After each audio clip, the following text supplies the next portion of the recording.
साहुणम एसो पंच नमुक्कारो सव्वपावपणासनो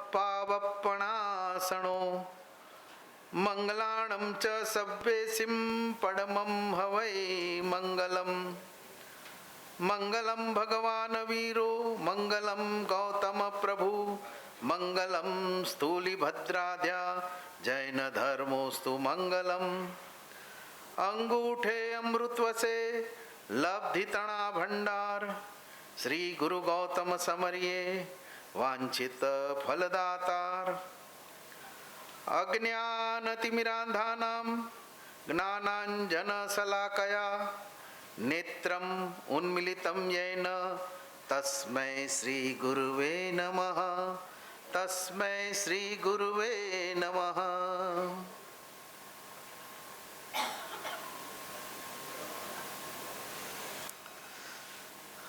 The magic of your 5 minutes।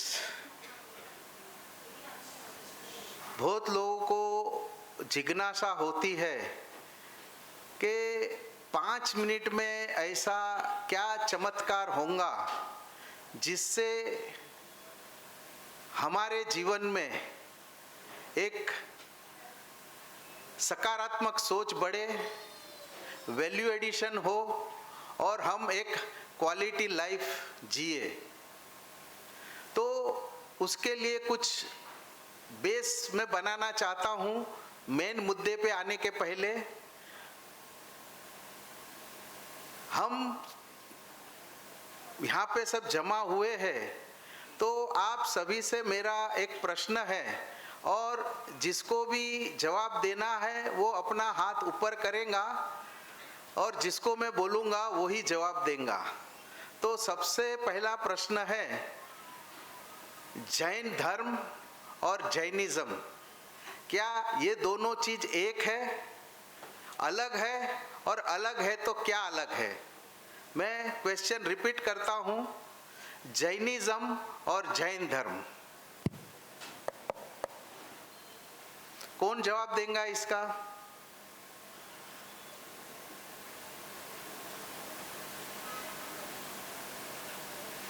देखिए एक भी हाथ ऊपर नहीं आ रहा है।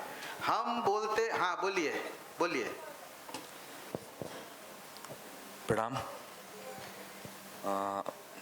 जरूरत नहीं है। धर्म है, उसमें जैनिज्म ऐड करने की आवश्यकता नहीं है, जो मैं सोचता हूँ। ठीक है जैन, ठीक है। और कोई जवाब? हाँ, पीछे एक हाथ ऊपर हुआ है, उनको माइक दीजिए। जैन धर्म is a religion but Jainism is a way of living. आप कैसे जीते हैं वो शायद जैनिज्म होता है, क्योंकि इज्म का मतलब होता है the way you live. Jain तरीके से जीना। तालियां बजाएं इनके लिए। देखो आज जो जिन्होंने जवाब दिया, आपकी उम्र क्या है बेटा? 22 इयर्स। और यहाँ पे 22 इयर्स के ऊपर के बहुत सारे लोग मौजूद हैं। तो हमें खुद ने सोचना है कि ये बेसिक्स हमारे क्यों क्लियर नहीं होते हैं।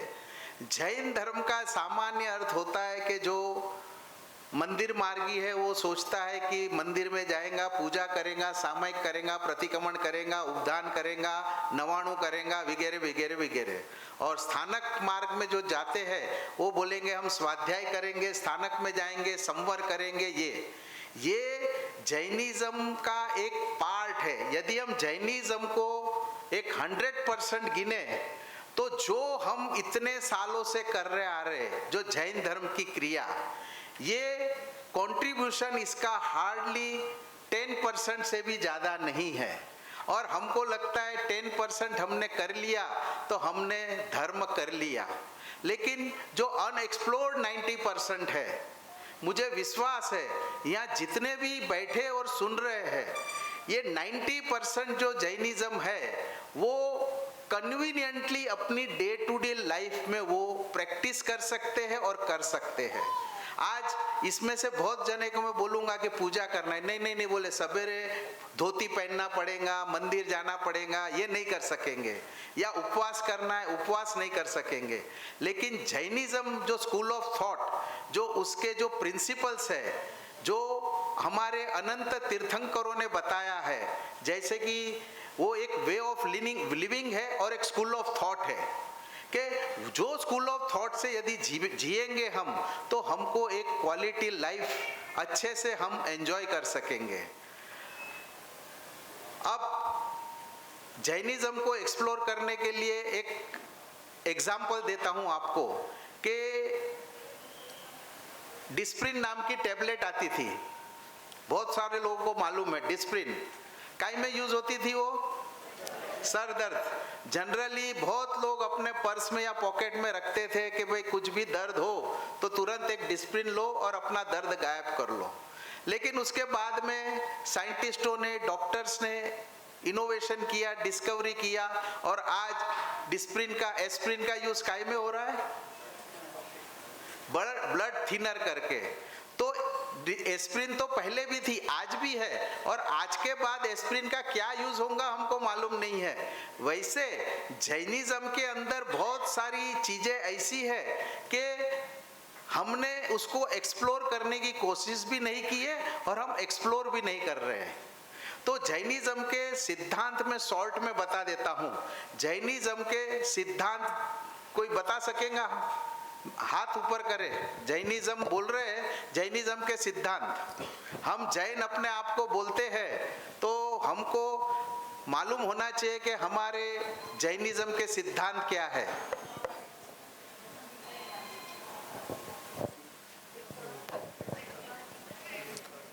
फर्स्ट ऑफ ऑल, अपने दोषों को निकालना और गुणों को ग्रहण करना, ये बेसिकली सिद्धांत।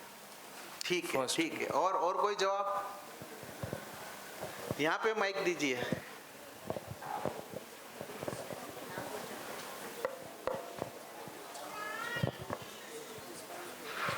अहिंसा। अहिंसा। और कोई जवाब?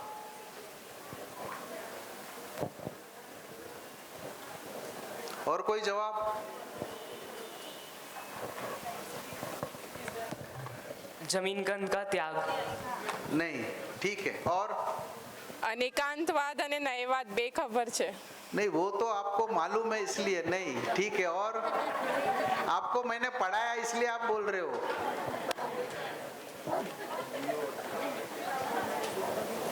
ठीक है, चलो। जैनिज्म के जो प्रिंसिपल है, 5 प्रिंसिपल जैनिज्म ने बताए हैं, और इन्होंने जैसे अहिंसा बोला, जमीकंद का त्याग बोला, दोषों को दूर करना, ये सब जैनिज्म के संदेश है, प्रिंसिपल नहीं है। प्रिंसिपल और पॉलिसी। यहाँ पे बहुत सारे सीए बैठे हैं और अलग अलग प्रोफेशनल फील्ड के लोग भी आए हैं, तो पॉलिसी और प्रिंसिपल मुझे ज़्यादा समझाने की जरूरत नहीं है आपको। प्रिंसिपल वो होता है कि जिसको हम चेंज नहीं कर सकते या कभी भी वो चेंज नहीं होता। फिर फॉर एग्जाम्पल 2+2, रजवाड़ा में 4 होगा और रामदास पेट में कुछ और जवाब आएगा? नहीं। न्यूजीलैंड में अलग जवाब आएगा? नहीं। तो प्रिंसिपल ये होता है कि जो समय की, काल की या जगह की कोई मर्यादा नहीं रहती है, तीनों काल यानी त्रिकाला बाधित वो रहते हैं।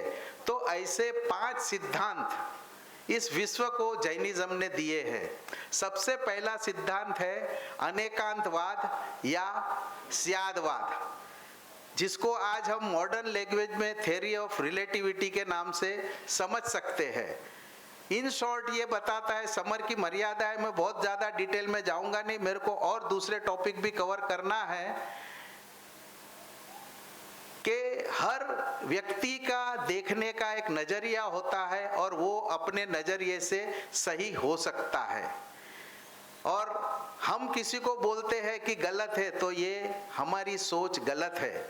एक ये पॉलिसी मैटर है। आज जैसे हम मंदिर मार्गी है, स्थानक है, तेरापंथी है, या दिगंबर है, या अचल गच्छ वाले है, खरतल गच्छ वाले है, ये क्या है कि एक सबने अपनी अपनी पॉलिसी अलग अलग बनाया है, लेकिन सबका प्रिंसिपल क्या है?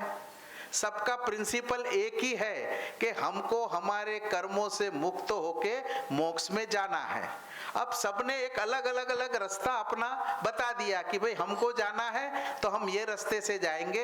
एक भाई बोलता है कि हम ये रास्ते से जाएंगे। अभी यहाँ पे आपके घर से आप रजवाड़ा आए हो, तो जो रास्ते से आए हो वही एक रास्ता रजवाड़ा लाता है कि बहुत सारे और भी रास्ते हो सकते हैं। तो हमको ये समझना है कि बहुत सारे रास्ते हैं, तो जो परंपरा से, जो परंपरा को जो बिलोंग करता है और जिनका जन्म जो परंपरा को हुआ है, वो परंपरा को हम वफादार रह के हमने क्या करना है? हमारे धर्म का पालन करना है। हम क्या करते हैं? मैं अच्छा हूं, तू गलत है। तो ये अनेकांतवाद के विरुद्ध है। हम क्या करते हैं? और ये प्रिंसिपल, धर्म का ये जो प्रिंसिपल है, यही हमारे घरों में भी यही प्रॉब्लम आता है। क्या? कि मैंने बोला वो सही है, आपने बोला वो गलत है। और हमारे घर में ये अनेकांतवाद के प्रिंसिपल को यदि हम फॉलो करें तो प्रायः करके हमारे घर में, हमारी ऑफिस में, हमारे समाज में झगड़े या कर्कशता या एक वैर का वातावरण कम हो जाएगा। तो ये सबसे इम्पोर्टेंट है कि यदि हम दूसरे को एंगल को सुनना भी नहीं चाहते और उसको रिस्पेक्ट भी नहीं करते, हम बोलते और हम खुद भी बोलते हैं कि हम परफेक्ट नहीं हैं, तो ये अनेकांतवाद का सिद्धांत। फिर दूसरा नयवाद। नयवाद क्या बोलता है? Reference to context. हम जब स्कूल में थे हमने पढ़ा है किसने क्या संदर्भ में कहा। अभी कुछ बच्चियां भी आई जो स्कूल में पढ़ती है, ये सब ने पढ़ा है कि नहीं? Reference to context. तो शास्त्र के कुछ वचन जो हम पढ़ते हैं या कोई गुरु भगवान पढ़ते हैं, तो अपनी अपनी बुद्धि के अनुसार उसका वो इंटरप्रिटेशन करते हैं। और वो इंटरप्रिटेशन महत्व का उनकी दृष्टि से नहीं रहता, लेकिन वो वाक्य किसने बोला या किसने लिखा। जैसे मैं स्कूल में आप जाते हो और टीचर बोलते हैं कि ये रमेश तो गधा है, तो अब ये वाक्य का इंटरप्रिटेशन यदि मैं शब्द को पकड़ के करूंगा तो क्या करूंगा? मैं चैलेंज करूंगा कि इसके तो 2 पाँव नहीं है, 4 पाँव नहीं है, ये लात नहीं मारता है, तो आप इसको कैसे गधा बोलते हो? लेकिन व्यवहार में हम उसको किस प्रकार से लेते हैं कि उसने कोई गधे यानी मूर्खों जैसी कोई हरकत की। बहुत बार हम हमारे काम वाले को या स्टाफ को डांट देते, बोलते तेरे में बुद्धि नहीं है। और वहां पे मेरे जैसा शब्द पकड़ने वाला रहेगा, वो बोलेगा कि फिर आपके स्टाफ को कहाँ भेज दो? काटोल रोड। क्या है काटोल रोड पे? तो हमारा क्या कहना ये है कि वो पागल है? नहीं। तो व्यवहार में ऐसे बहुत सारे शास्त्रों में पाठ और वचन आते हैं जिसमें जो करता है, जिन्होंने वो ग्रंथ की या श्लोक की रचना की है, उसने क्या आशय से लिखा है। और यहाँ पे यदि कोई LLB के लॉ के स्टूडेंट होंगे तो वो उनको ज्यादा समझेगा कि कोई भी सेक्शन और रूल एक दूसरे के साथ कोरिलेट करके करना पड़ता है। आप स्टैंड अलोन किसी भी चीज का डिसीजन नहीं दे सकते, वर्डिक्ट नहीं दे सकते। तो इसमें किसने क्या संदर्भ से कहा है, ये जाने बिना बहुत बार हम रिएक्ट कर देते हैं। भगवान हमको बोलते हैं कि आप रिएक्ट मत करो, आप रिस्पॉन्ड करो। तो दूसरा, यदि हमने रिएक्शन के बदले रिस्पॉन्ड चालू कर दिया तो हमारा life, quality of life improve होते जाएगा, लोग हमको चाहने लगेंगे। अभी क्या होता है, हम किसी की बात काटते हैं, यदि सही भी है तो क्या होता है, वो हमको मुंह पे तो कुछ बोल नहीं सकता, लेकिन धीरे धीरे हमारे से दूर होता जाता है। फिर तीसरा सिद्धांत है कर्मवाद। कर्मवाद के जो भी हम करते हैं, यानी ये इसको हम मॉडर्न कंटेक्स्ट में समझना चाहेंगे तो वो theory of cause and effect, cause and effect. कोई भी घटना घटती है उसके पीछे कोई ना कोई कारण रहता ही है। रहता है कि नहीं रहता है? रहता है। तो वैसे ही हमारे जीवन में भी कोई भी घटना होती है तो उसके पीछे कारण होता है। बहुत बार हमको वो कारण दिखता नहीं है, कारण दिखता नहीं है, इसलिए हमारे साथ जिसने गलत व्यवहार किया उसको हम ब्लेम करना चालू कर देते हैं और धीरे धीरे हमारी फैमिली में, हमारे समाज में, हमारे प्रोफेशनल लाइफ में धीरे धीरे ब्लेम गेम चालू हो जाता है। और ब्लेम गेम चालू हो गया मतलब क्या? आपका प्रोग्रेस रुक गया, क्योंकि अब आपकी एनर्जी किस में जाएंगी? दूसरे की गलती निकालने में, और आगे आपका विजन ब्लॉक हो जाएगा। तो ये कर्मवाद बोलता है कि मैं मेरे कर्म का करता हूँ, मैं मेरे कर्म का भोगता हूँ, मैं ही मेरी लाइफ के लिए रिस्पॉन्सिबल हूँ। और आज हमारी यंग जनरेशन अपने मम्मी पापा को बहुत बार यही बोलती है, और उनके कॉन्फिडेंस के लिए मुझे यदि ये पर्सपेक्टिव में बोले तो मुझे अच्छा भी लगता है कि वो बोलते हैं कि हम हमारा अच्छा बुरा समझते हैं, लेकिन फिर उसके बाद वो कभी कुछ अनटोवर्ड इंसिडेंट्स लाइफ में हो जाता है तो उनको मेरा कहना है कि किसी को ब्लेम मत करो, रिस्पॉन्सिबिलिटी आप खुद अपने आप में लो, तो आपका कॉन्फिडेंस बढ़ेगा, आपको नए रास्ते दिखेंगे और आप आगे बढ़ोगे। तो ये तीसरा। चौथा प्रिंसिपल है 5 कारणवाद, यानी 5 समवाय।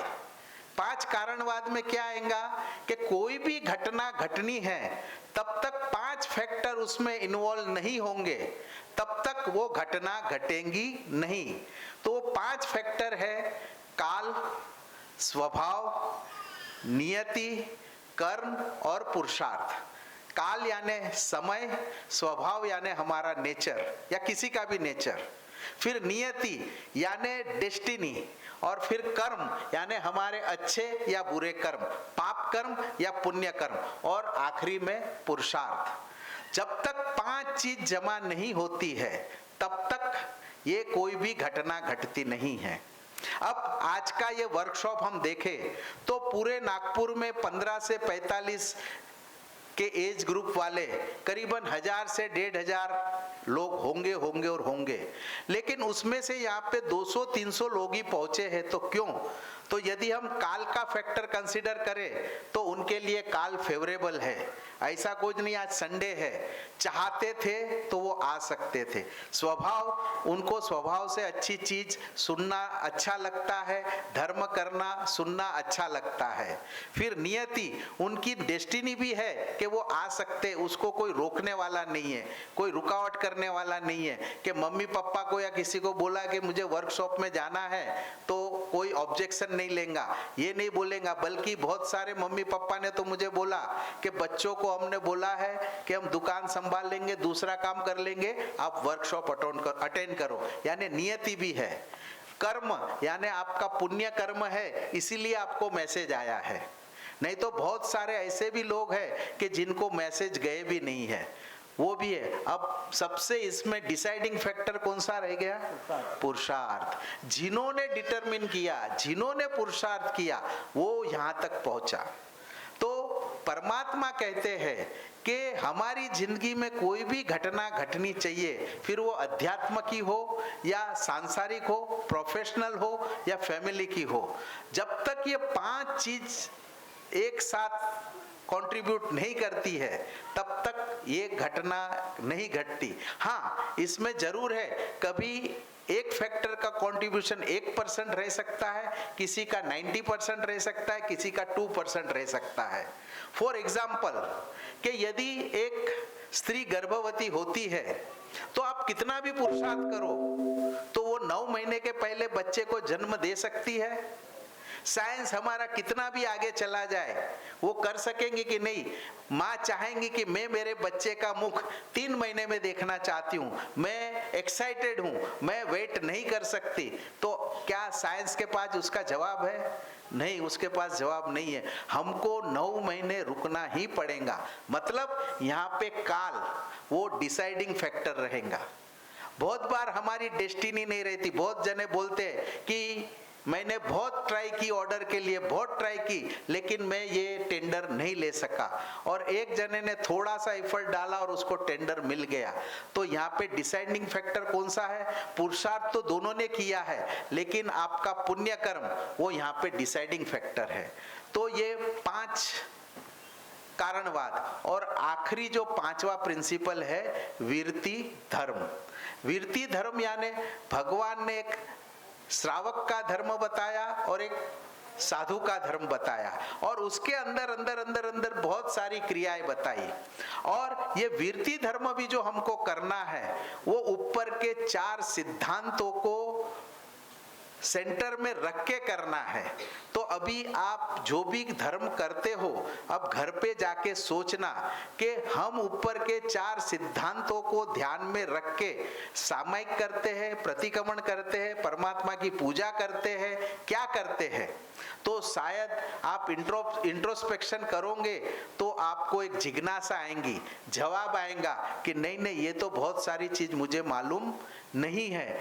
तो ये जैनिज्म और जैन धर्म का जो डिफरेंस मैंने बताया, ये चीज को प्रैक्टिकली अभी मैं प्रशांत जी भाटिया को इनवाइट करूंगा कि जो प्रोफेशन से सीए है और पिछले 24 साल से प्रैक्टिस कर रहे हैं, और उसमें करीबन उनका 5 साल का कॉरपोरेट एक्सपोजर है, और वो डायरेक्ट टैक्स, इनडायरेक्ट टैक्स और ऑडिट वगैरह का काम करते हैं। तो वो इसके बारे में अपना खुद का कुछ अनुभव शेयर करेंगे आपके साथ। आप इधर आ जाइए।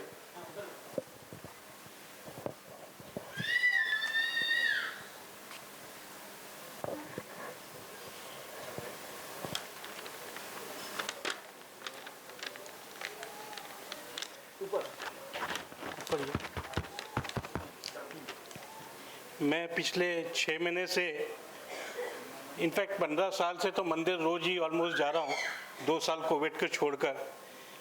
लेकिन कभी मंदिर में हर वक्त भाव ज़्यादा अच्छे होते थे, दर्शन करते थे, लेकिन कभी पिछले जो 6 महीने से अनुभव किया हूँ कि जगदीश भाई के पास में आया हूँ कि बहुत सारी चीज़ें थी जो कर रहे थे, वो क्यों कर रहे थे ये तो नहीं पता था, बट कर रहे थे, रूटीन में आ गई थी, रोज जाते थे, मंदिर दर्शन करते थे, और भगवान की बहुत कृपा भी रही कि ये सब चीज़ें जो हुई ज़िंदगी में, लेकिन कभी उस चीज़ पे कभी सोचा नहीं कि क्यों कर रहे थे। फिर धीरे धीरे धीरे धीरे समझने की कोशिश जब पिछले 6 महीने से शुरू किया, और थोड़ा सा व्यवहार धर्म हो या सोच विचार हो कि अनेकवाद का, या अपने बातों करने का तरीका भी जो था उस पे विचार पे किया, तो समझ में आया कि अपन बहुत पीछे थे, और ये चीज़ मतलब 50 साल की ज़िंदगी में क्यों नहीं किया, ये इसका जवाब तो नहीं था। लेकिन फिर लगने लगा जिज्ञासा कि ये बहुत ज़रूरी है, और समझना भी ज़रूरी है कि क्यों ऐसा ये होता है और फैक्टर क्या था। उसी में मैं आकर अपने प्रोफेशन को जो कोशिश कर रहा हूँ कि अपने धीरे धीरे अपने लाइन पे जो कर रहा हूँ काम, उस पे चेंज लाऊं और करूँ।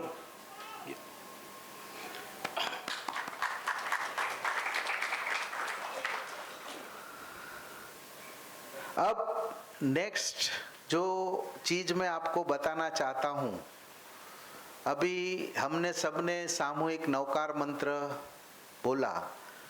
अब इसमें से जिसको कॉन्फिडेंस है कि मैं 100% शुद्धि से शास्त्रों, जो शास्त्रीय हमारी मर्यादा है, शुद्धि के साथ और उसका डूज एंड डोंट्स के साथ नवकार मंत्र मुझे आता है और बोल सकता है, वो अपना हाथ ऊपर करेंगे।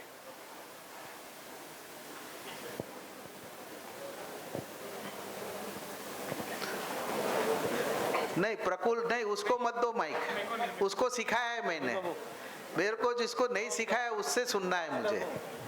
और कोई? डरो मत, डरो मत। आप गलती करोगे, एक चीज सीखो, गलती करोगे तो जल्दी सीखोगे। हाँ, इनको दीजिए माइक।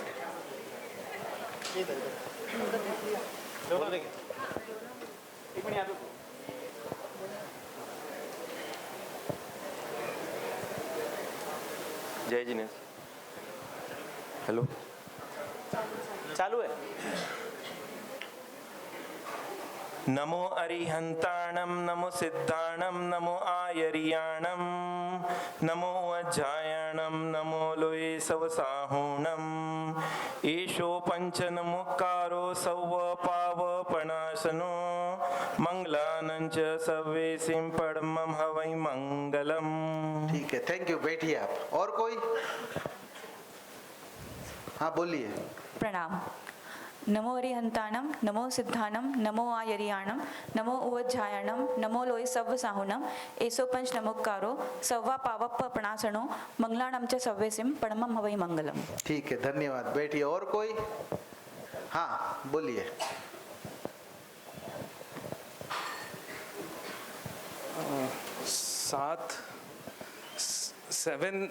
आठ श्वासोश्वास में पूरा नौकार मंत्र बोलना रहेगा। हाँ बोलिए बोलिए। हाँ, सांस लेते वक्त नमो और छोड़ते वक्त मैं बोलता हूँ। हाँ बोलिए बोलिए बोलिए। नमो अरिहन्ताणं नमो सिद्धाणं नमो आयर्याणं नमो उवज्झायाणं नमो लोये सव्वसाहुणम् ऐसो पंच नमोकारो सव्वपावपणासनो मंगलाणं च सव्वेसिं परमं हवै मंगलम्। धन्यवाद, बैठिए। और कोई? कोशिश तो करिए।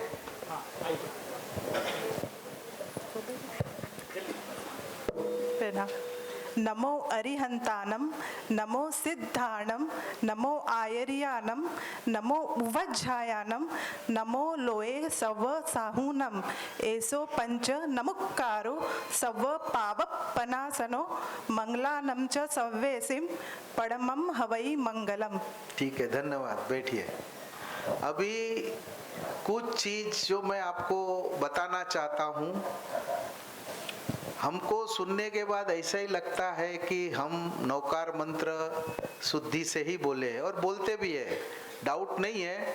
लेकिन इसमें सबसे महत्व की बात, हम बोलते हैं, इन्होंने बोला कि 8 श्वासोश्वास में बोलना चाहिए, उनका जवाब सही है। लेकिन जब हम प्रैक्टिस में बोलते हैं तो हमारे 9 श्वासोश्वास हो जाते हैं, और कहीं कहीं पे हमारी अशुद्धियां रहती है। तो नौकार मंत्र जो है, हमको जब छोटे थे बचपन से, फिर कोई भी सेक्ट के हो, हम नौकार मंत्र का महिमा हमको बताया जाता है, और नौकार मंत्र हम बोलते भी है, जाप भी करते, माला भी फेरते हैं। और बहुत सारे लोगों की ये कंप्लेन है कि इतने नौकार मंत्र गिनने के बाद में भी हमको फायदा नहीं होता है। तो हमारे शास्त्रकार भगवान बताते हैं कि नौकार मंत्र महामंत्र बताया है, और उनको 14 पूर्व का सार बोला है, और उसके एक एक अक्षर पे 1008 विद्याएं वास करती है। यानी इतना पावरफुल और जबरदस्त मंत्र है, उसकी डूज एंड डोंट्स के बिना यदि वो नौकार मंत्र हम बोलेंगे तो हमको उतना उसका लाभ मिलेगा नहीं। तो जनरल जो गलतियां करते हैं, मैं किसी को पिन पॉइंट नहीं करना चाहता हूं, जो अभी इतने मेरे 15-20 साल का जो एक्सपीरियंस है, उसमें जो मैंने देखा कि 99% लोग जो गलती करते हैं वो नमोरियंताणम, हमको क्या लगता है हम बरोबर बोले, लेकिन साइलेंट ले गया। हमको मालूम है कि हम नमो अरिहंताणम बोलना चाहते हैं, लेकिन नमोरियंताणम।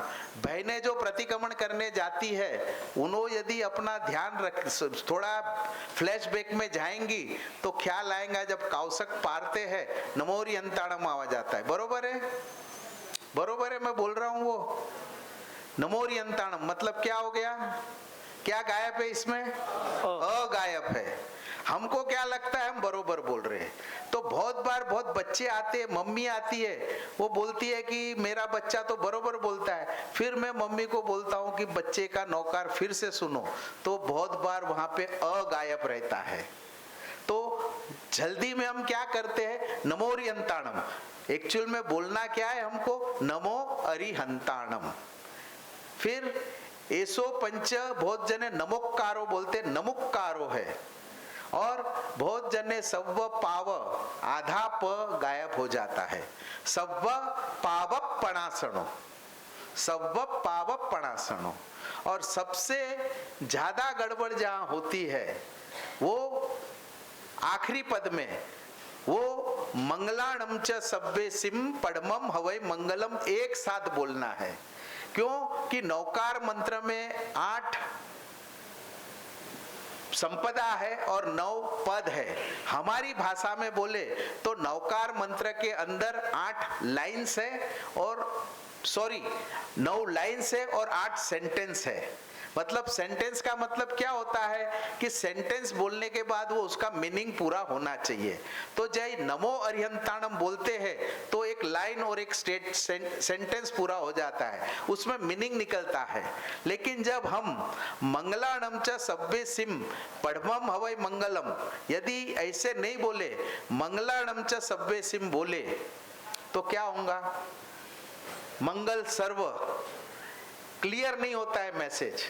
तो मंगलाणम च सब्बे सिम पड़मम हवै मंगलम साथ में बोलेंगे तो उसका मैसेज क्लियर होता है।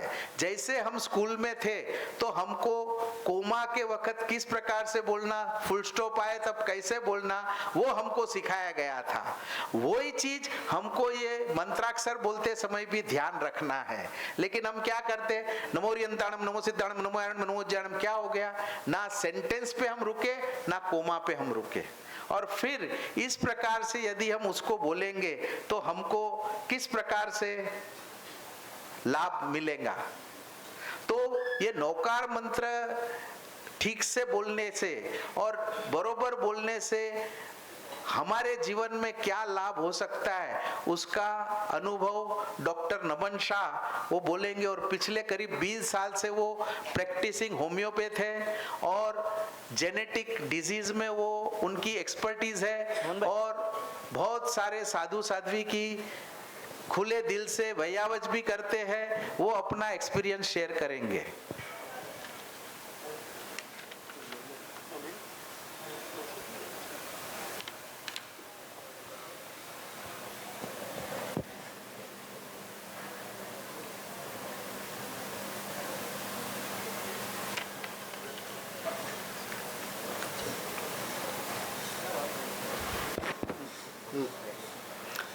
यहाँ पे उपस्थित सभी लोगों को मेरा प्रणाम।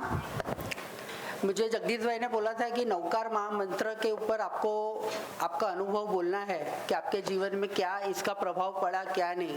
तो अब मुझे एक ही चीज़ याद आई कि 2015 जब मैं आज से 6, 7, 8 साल पहले देखता हूँ अपने आप को कि क्या था, क्या स्वभाव था, कुछ समझ में नहीं आते कोई डिसीजन लेने से कि यार अपन डॉक्टर होके क्या कर रहे हैं, क्या नहीं कर रहे, जो करना है वो हो नहीं रहा। और जो चीज़ करने की थी सब चीज़ें यानी मैशअप थी, खुद का क्लिनिक नहीं बन रहा था, किराए से रहता था। मेहनत तो मैंने बहुत दिन रात की। लेकिन 2015 में मुझे गुरु मिले जगदीश भाई, और उनके पास मुझे किसी ने बताया था, पेशेंट नहीं बताया था कि जगदीश भाई ऐसे पाठशाला गुरुवार को या बुधवार को लेते हैं। तो मैं एक बार उनके पास गया और उनको मैंने बोला कि ऐसा ऐसा है, सब है। तो बोले तुझे क्या आता है, क्योंकि बोले तू पुरुषार्थ तो बहुत कर रहा है, बहुत पुरुषार्थ कर रहा है, लेकिन तेरे पुरुषार्थ के पीछे जो पुण्य का जो बल मिलना चाहिए ना वो कहीं कम गिरता है। बोला मुझे धर्म का कुछ नहीं आता, यानी मुझे तब लुगस भी नहीं आता था। प्रतिक्रमण भी करना है तो हर जगह बस नौकार बोलो, भगवान के सामने भी खड़े रहे, प्रार्थना करनी है नौकार गिनो, एकादश सवन बोला, नौकार गिनो, हो गया। तो मुझे बोलता ठीक है तुझे नौकार आता है तो मुझे नौकार बोल के दिखा। तो मैंने जब पहली बार उनको नौकार बोला, 3 अशुद्धियाँ मुझे उन्होंने बताई कि यहाँ तू देख नौकार बोलता है नमन, तो इतनी मेहनत करता है, सब करता है, लेकिन वो जो नौकार अगर तू शुद्धि से गिनेगा तो उनको कुछ नहीं करना है, बस तू उसको शुद्धि से गिन और कुछ नहीं करना है। उन्होंने उस दिन मुझे वो 3 गलतियाँ बताई। मुझे आज भी याद है कि वज्जायनम में गलती किया था मैंने, सव्वा पाव पणासण में किया था, और मंगलानंच सव्वे सिंह बोलता था, बोले सिंह नहीं है सिम बोलना है।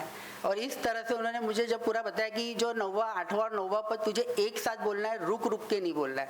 मंगलानंच सव्यसिम पद्मम हवै मंगलम, एक श्वास में पूरा होना चाहिए। बस कुछ नहीं किया। वो उस दिन से लेके आज तक मुझे याद है, जब भी टाइम मिलता है, जब भी नौकार गिनता हूँ, वो चीज़ें याद आती है, वो चीज़ करते रहता हूँ। और अपने आप यहाँ पे बैठे हुए कई लोग शायद मुझे जानते हैं अच्छे से, मुझे पहले से भी जानते हैं। सबने देखा है क्या परिवर्तन आया मेरे जीवन में, सबने देखा है मेरे जीवन में। सिर्फ भौतिक परिवर्तन की बात नहीं कर रहा कि सुख संपत्ति मिल रही है, वो तो भगवान सबको अपने पुण्य से आता है, लेकिन जो मन की शांति मिली मुझे, मेरा जो चीज़ों से मैं बहुत व्यस्त रहता नहीं, कई बार 2-2 3-3 बजे तक मुझे नींद नहीं आती थी और मुझे समझ में नहीं आता था क्यों नहीं सो पा रहा। आज मैं इतना अच्छा सोता हूँ कि एक बार सोता हूँ सीधा सुबह नींद खिलती है। यानी ये सब मैं अपने अनुभव बता रहा हूँ कि एक फिजिकल चीजें आपको मिलेंगी। आप कोई भी चीज करो, कुछ भी चीज करो, बस शुद्धि के साथ करो। ये हमारे यहाँ पे जैन मंत्रों में ये ताकत है। बस सिर्फ उसमें श्रद्धा का विषय है और उसको सही तरीके से करने का विषय। आप अपना पुरुषार्थ जो करते हो, वो पुरुषार्थ को सही डायरेक्शन में सही तरीके से अगर करें, और मुझे जीवन में बहुत अच्छा हो गया कि शायद मेरा कहीं पुण्य होगा कि मुझे जगदीश भाई जैसे गुरु मिल गए। आज वो नहीं मिलते तो मेरे जीवन में इतना परिवर्तन नहीं होता। यही बोल के मैं अपने शब्द समाप्त करता हूँ। प्रणाम।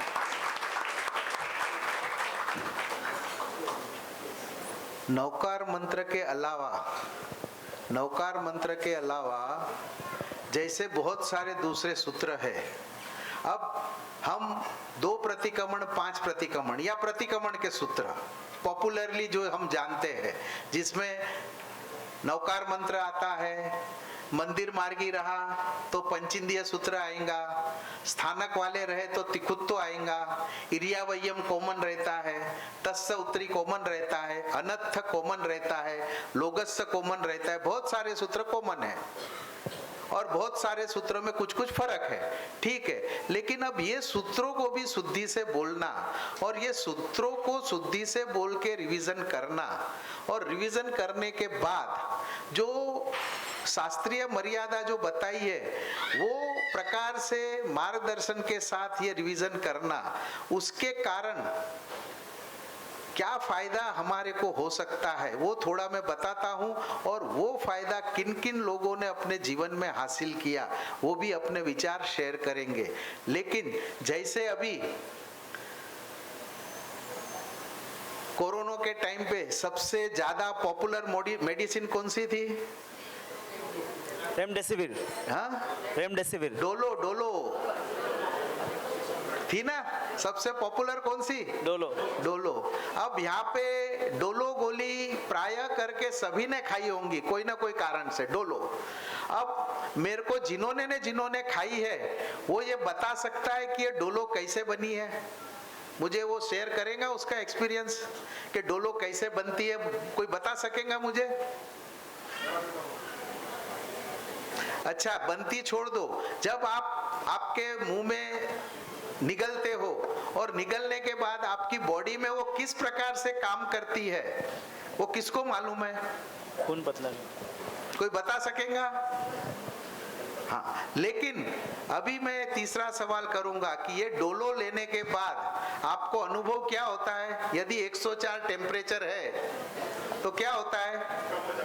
कम हो जाता है। मतलब जब हम एक मेडिसिन लेते हैं जिसके बारे में वो कैसे बनी हमको मालूम नहीं है, खाने के बाद मेरी बॉडी में किस प्रकार से काम करेंगी वो भी हमें मालूम नहीं है, लेकिन एक डॉक्टर ने प्रिस्क्राइब की है, उसके ऊपर श्रद्धा रख के, फेथ रख के हम वो गोली लेते हैं और हमारा अनुभव है कि हमारा टेम्परेचर कम हो जाता है। उसी प्रकार गणधर भगवंतों ने ये जो सूत्र के रचयिता है, ये गणधर भगवंतों ने सूत्र रचे हैं और ये इसको हम सूत्र बोलते हैं, लेकिन ये सूत्र नहीं, ये मंत्राक्षर है, मंत्राक्षर है। अभी आज आपकी मोबाइल के लिए मंत्राक्षर क्या है? सबके पास मोबाइल है ना? पासवर्ड। व्हाट्सएप मंत्राक्षर नहीं है। मंत्राक्षर क्या है आपके मोबाइल का? पासवर्ड। हाँ, पासवर्ड। पासवर्ड में कुछ गड़बड़ हो गई तो मोबाइल नहीं खुलेगा। तो जब हम छोटे थे अली बाबा 40 चोर की कहानी सुनी थी और खुल जा सिम सिम बोले तो गुफा खुल जाती थी और कुछ और बोले तो खुलती नहीं थी। तो उसी प्रकार से हमारे ये सूत्र है, इसके अंदर मंत्राक्षरों की ताकत है। ये मंत्राक्षर क्या करते हैं, जैसे हमने हमारा बॉडी यानी शरीर ले लिया और हम जैन है, यानी अभी ये डिबेट में जाएंगे नहीं कि आत्मा है कि नहीं है, वो कभी और फोरम में डिस्कस करेंगे कि जिसको आत्मा के अस्तित्व पे शंका होंगी वो मेरे को बाद में मिलना, उसके साथ में अलग से चर्चा करूंगा। अब ये प्रिज्यूम करके चलते हैं कि एक शरीर है और एक आत्मा है। तो शरीर का रोग दवाई लेके दूर होता है और आत्मा का रोग, अब आत्मा को कौन सा रोग लगता है? आत्मा का रोग नहीं, कर्म तो अलग और थोड़ा स्पेसिफिक। आत्मा के रोग कौन कौन से हो सकते हैं? हाँ, भय, बरोबर है, और लोभ, मान, माया, गुस्सा, क्रोध, ईर्ष्या, निंदा, ये सब क्या है? आत्मा के रोग है। ये कोई अहंकार, ये सब रोग कोई ना कोई तरीके से हमको परेशान करते हैं, या डर लगता है, या हमको बहुत सारा किसी के साथ अटैचमेंट हो जाता है, या ज्ञान हमको चढ़ता नहीं है, हम आज जनरल शिकायत है। तो ये आत्मा के ऊपर लगे हुए रोग पे यदि ये मंत्राक्षर को हम सही तरीके से प्रोनाउंस करते हैं तो ये क्या करते हैं, हमारे आत्मा के लगे हुए दोषों को धीरे धीरे धीरे खत्म करते हैं। अब यहाँ पे कोई प्रश्न करेगा कि जैसे डोलो लेने के बाद हमको इमीडिएट इफेक्ट मिलता है, तो ये मंत्राक्षर बोलने के बाद हमको इफेक्ट क्यों नहीं मिलता है? ये सवाल जिज्ञासावश हमारे दिमाग में आता है। तो उसका खुलासा ये है कि शरीर का रोग, शरीर हमारा कितने साल जिंदगी हमारी? 50 साल, 100 साल, उससे ज्यादा नहीं। और आत्मा कितने साल की एज है उसकी? तो आत्मा के ऊपर हम जो संस्कार, जो कुछ संस्कार लेके आए हैं, वो कितने सारे लेके आए हैं, तो उसको निकलने को टाइम लगेगा ना। अभी आज एक छोटा सा पत्थर है, उसको 10 चोट में या 15 चोट में हम तोड़ सकेंगे, लेकिन एक बहुत बड़ा पत्थर है, उसको हमने 100 चोट मारा, 500 चोट मारा, सामने वाला देख रहा है, उसको लगेगा इसकी साइज कम नहीं हुई, मैं पीछे से मार रहा हूं तो कुछ ना कुछ चूरा तो गिर रहा है ना, कि नहीं गिर रहा है? एक पिक्चर आया था मांझी या माजी, हाँ, उसमें क्या हुआ था? पहाड़ कितने साल लगे थे उसको? 17 साल। कितने साल? करीब 17 साल लगे थे। ये सत्य घटना पे पिक्चर बनी हुई थी। कहने का मतलब ये है कि ये पुरुषार्थ यदि हमारा बरोबर रहेगा तो धीरे धीरे आत्मा के ऊपर लगे हुए हमारे कर्म है, जो दोष है, ये भी धीरे धीरे खत्म होंगे। तो ये जिन्होंने प्रैक्टिस किया है, ऐसे पहले मैं सीए आनंद ओसवाल जी को इनवाइट करूंगा कि वो अपना एक्सपीरियंस शेयर करें। ये करीबन 15 साल से सीए की प्रैक्टिस कर रहे हैं और बीजेएस के पास प्रेसिडेंट थे और पश्चिम नागपुर समाज के एक्स सेक्रेटरी भी थे। और सीए की प्रैक्टिस कर रहे हैं तो वो अपने विचार ये अपने रखेंगे। सूत्रों का उन्होंने स्वाध्याय किया, उनको क्या लाभ हुआ। Thank you. गुड आफ्टरनून, जय जिनेंद्र, प्रणाम। आज कुछ नया हमने यहाँ देखा है। हमेशा लेक्चर में हम देखते हैं कि कुछ बातें हमको बताई जाती है, एग्जाम्पल देकर समझाया जाता है कि ये कभी ऐसा हुआ था, वंस अपॉन अ टाइम एक राजा था, और उसकी कहानी के माध्यम से हमको समझाया जाता है।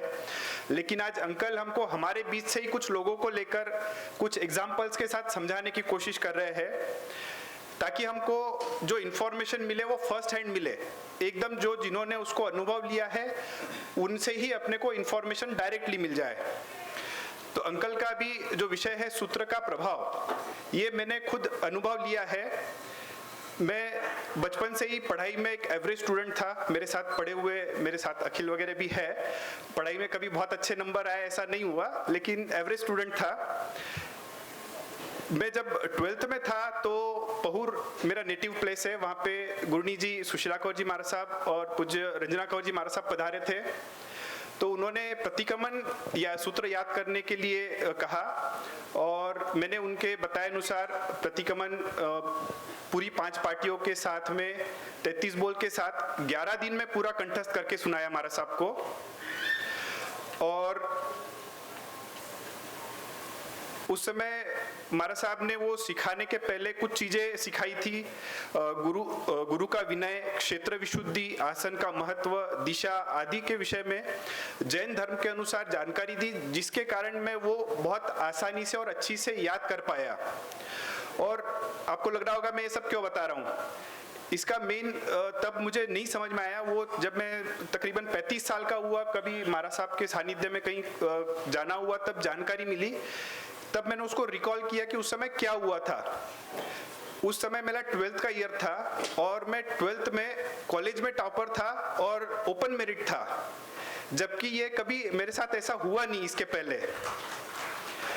तो ये जो कॉलेज की पढ़ाई और ये सब तो हमारे लिए एक ऐसा बाय प्रोडक्ट है, लेकिन अगर ये इतना 11 दिन में मैं सीख के कुछ देख रहा हूँ कि कुछ मिल सकता है, तो यही चीजें हम हमारे बच्चों को बचपन से अगर पढ़ाए, इसलिए आज अंकल ने जो एज ग्रुप रखा है, जो माँ बाप यहाँ पे आए हुए हैं, पेरेंट्स है, ताकि वो अपने बच्चों को बचपन से ये सब चीज देवे और सूत्र का अध्ययन कराए, तो उनके ये आगे के लाइफ में भी बहुत अच्छा काम में आएगा।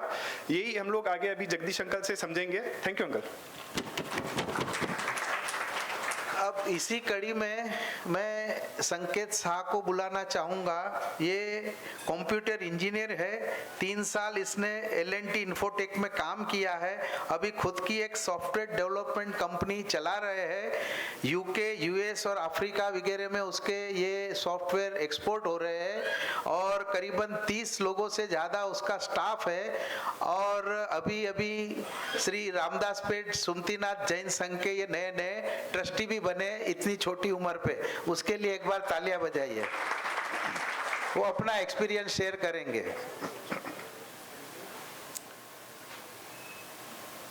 हेलो, आप सभी को प्रणाम, जय जिनेंद्र। ऐसा नहीं है कि मैं बचपन से ही बहुत ज़्यादा धार्मिक था, मैं भी आप जैसे लोग, आपके जैसे ही कभी कभी मंदिर चले जाता था, थोड़ी बहुत धर्म की एक्टिविटीज़ से जुड़ा रहता था। कॉलेज में मुझे भी ऐसा लगता था कि क्यों इतने सारे रेस्ट्रिक्शंस मुझे ही फॉलो करने हैं। मेरे दोस्त की बर्थडे पार्टी रहती थी और कभी कोई तिथि आ जाती थी 14 से 8, तो मेरे को जाने नहीं देते थे और मुझे लगता था नहीं, मुझे आज ही जाना है, मैं क्यों नहीं जाऊँ, जब मेरे दोस्त जा रहे हैं तो मुझे भी जाना है। तो तब ऐसा एक थोड़ा फ्रस्ट्रेशन होता था, क्योंकि जैन धर्म क्या है ये पता नहीं रहता था, क्यों करना है चीज़ें ये हमें पता नहीं रहता था। सिर्फ सब ये बता देते थे कि ये करना है, ये फॉलो करना है, आप बस फॉलो करो। बट आजकल जैसे हम एजुकेटेड अभी सब लोग हैं, तो सब लोग लॉजिक देखते हैं कि ये क्यों करना है। जब तक हमको उसका आंसर नहीं मिलता तब तक हम वो चीज़ नहीं करते। तो मेरे साथ भी कुछ ऐसा ही था कि मेरे को ये चीज़ क्यों करना है इसका आंसर नहीं मिलता था, इसलिए मैं फॉलो नहीं करता था। तब मुझे गुस्सा भी आता था और ऐसा लगता था कि यार ये जैन धर्म मुझे ही क्यों मिला, मुझे नहीं मिलना चाहिए था। और आज मुझे ये लगता है कि मैं थैंक यू बोलता हूँ कि थैंक यू, मुझे जैन धर्म मिला और हर जन्म में मुझे जैन धर्म ही मिलना चाहिए। तो वो एक चेंज मेरे में आया, और ये चेंज इसलिए आया क्योंकि कुछ साल पहले जगदीश भाई ने रामदास पेट में एक क्लास शुरू की थी, रात में 9 साढ़े 9 बजे मुझे याद है वो क्लास होती थी। वो कोई पाठशाला नहीं थी, हम बस क्वेश्चन आंसर सेशन रहता था। जो मेरे क्वेश्चंस थे जैन धर्म के बारे में, जो मुझे जानने की जिज्ञासा होती थी, मैं वो डायरेक्टली उनसे पूछता था और वो मुझे एक्सप्लेन करते थे। तो हर एक चीज़ कि क्यों करना चाहिए, आपको अगर एम्बिल करना है तो क्यों करना है, आलू प्याज नहीं खाना है तो क्यों खाना है, नहीं खाना है, ये सब चीज़ें उन्होंने मेरे को डिटेल में रीज़न के साथ समझाया। और जब मेरे लॉजिक क्लियर हुए तब मुझे समझा कि जैन धर्म कितना महान धर्म है और ये हमें मिला है। वो कहते हैं कि जिस चीज़ हमें मिलती है हमें उसकी वैल्यू नहीं होती, जो चीज़ हमारे पास होती है हमारे पास हमको उसकी वैल्यू नहीं होती। हमारे पास हीरा है पर हमको पता ही नहीं, अगर वो हीरा है तो हमको उसकी कोई वैल्यू ही नहीं है, वो एक पत्थर ही बना रहेगा। तो वो चीज़ मैं आप लोगों को भी प्रेरणा दूंगा कि अगर आपको भी ऐसे क्वेश्चंस आते हैं कि ये चीज़ हमें क्यों करनी चाहिए, पहली बात तो वो आप कॉन्सेप्ट क्लियर कर सकते थे। और ये मुझे याद है 9 या 9:30 बजे की क्लास होती थी, हमारा डिस्कशन इतना लंबा चलता था कि रात में 12 साढ़े 12 बजे तक भी हम बैठते थे। तो उस लेवल का हम डिस्कशन में इन्वॉल्व हो जाते थे और चीज़ें जगदीश भाई भी उतना टाइम देते थे और हमारी जो डाउट्स थे वो क्लियर करते थे। दूसरा, मैं स्वाध्याय से बहुत जुड़ा हूँ, जो ये 5 मिनट्स का एक इम्पोर्टेंस है हमारे लाइफ में। ये आपको क्या चीज़ सिखा सकता है लाइफ में, ये मैं शेयर करना चाहता हूँ कि एक 5 मिनट्स अगर आप स्वाध्याय से डेली जुड़ते हैं तो आप लाइफ में, जो मैंने एक्सपीरियंस किया है मेरे लाइफ में, मैं 2 चीज़ें सीखा हूँ। एक है डिसिप्लिन और दूसरा है टाइम मैनेजमेंट। ये 2 चीज़ें आप बड़े बड़े MBA कॉलेजेस में भी जाके लोग नहीं सीख पाते हैं, वो मैं इस चीज़ से सीख गया हूँ। क्योंकि आपको डेली 5 मिनट्स आपके निकालने हैं स्वाध्याय के लिए विदाउट फेल। फिर चाहे आप घूमने गए हो या किसी भी इवेंट में बिजी हो, कोई भी चीज़ है, तो वो आपको टाइम मैनेजमेंट सिखा देती है कि आपको 5 मिनट तो दिन के निकालना ही है। अगर आप सुबह नहीं दे सकते हो, शाम में दे दो, सुबह जल्दी उठ जाओ, रात में लेट तक उठो। तो क्योंकि टाइम हमारे पास बहुत है, हम लोग सोचते हैं कि आपस में हम लोग बात करते हैं तो हमको लगता है कि यार हमारे पास टाइम ही नहीं है। हमारे पास 24 घंटे है दिन के, आप 8 घंटे सो जाओ, 8 घंटे काम करो, फिर भी आपके पास 8 घंटे बचते हैं। बस आपको 8 घंटे वो मैनेज करना नहीं आता, इसलिए आपको लगता है कि आपके काम हो नहीं रहे और आपके पास टाइम कम है। टाइम आपको भरपूर है, आपको मैनेज करना आना चाहिए। उससे आपकी पर्सनल लाइफ भी मैनेज होती है, प्रोफेशनल लाइफ भी मैनेज होती है। तो 5 मिनट के जो मैं करने लगा, तो उससे ये चीज़ मैं फिर बाकी जगह भी इम्प्लीमेंट करने लगा। मेरे बिजनेस में ये सेम कॉन्सेप्ट मैंने यूज़ किया कि अगर मेरे को 1 घंटे किसी चीज़ के लिए निकालना है तो मैं 1 घंटा किसी और चीज़ के लिए निकाल सकता हूँ। क्योंकि अगर जब मैं 5 मिनट निकाल रहा हूँ तो 1 घंटा भी निकालना मेरे लिए ईजी हो गया। वही चीज़ मेरे को सभी जगह फॉलो करना है। और दूसरा है कि डिसिप्लिन, वो डिसिप्लिन आप में आ जाता है कि ये आप फॉलो करते हो जब कोई चीज़ रेगुलरली, तो उसका जो इम्पैक्ट होता है आपके लाइफ में वो बहुत बड़ा होता है। हर छोटी छोटी चीज़ें जब आप डेली करते हो रेगुलरली, उसका इम्पैक्ट आपके लाइफ में एक बहुत बड़ा निकल के आता है। Thank you.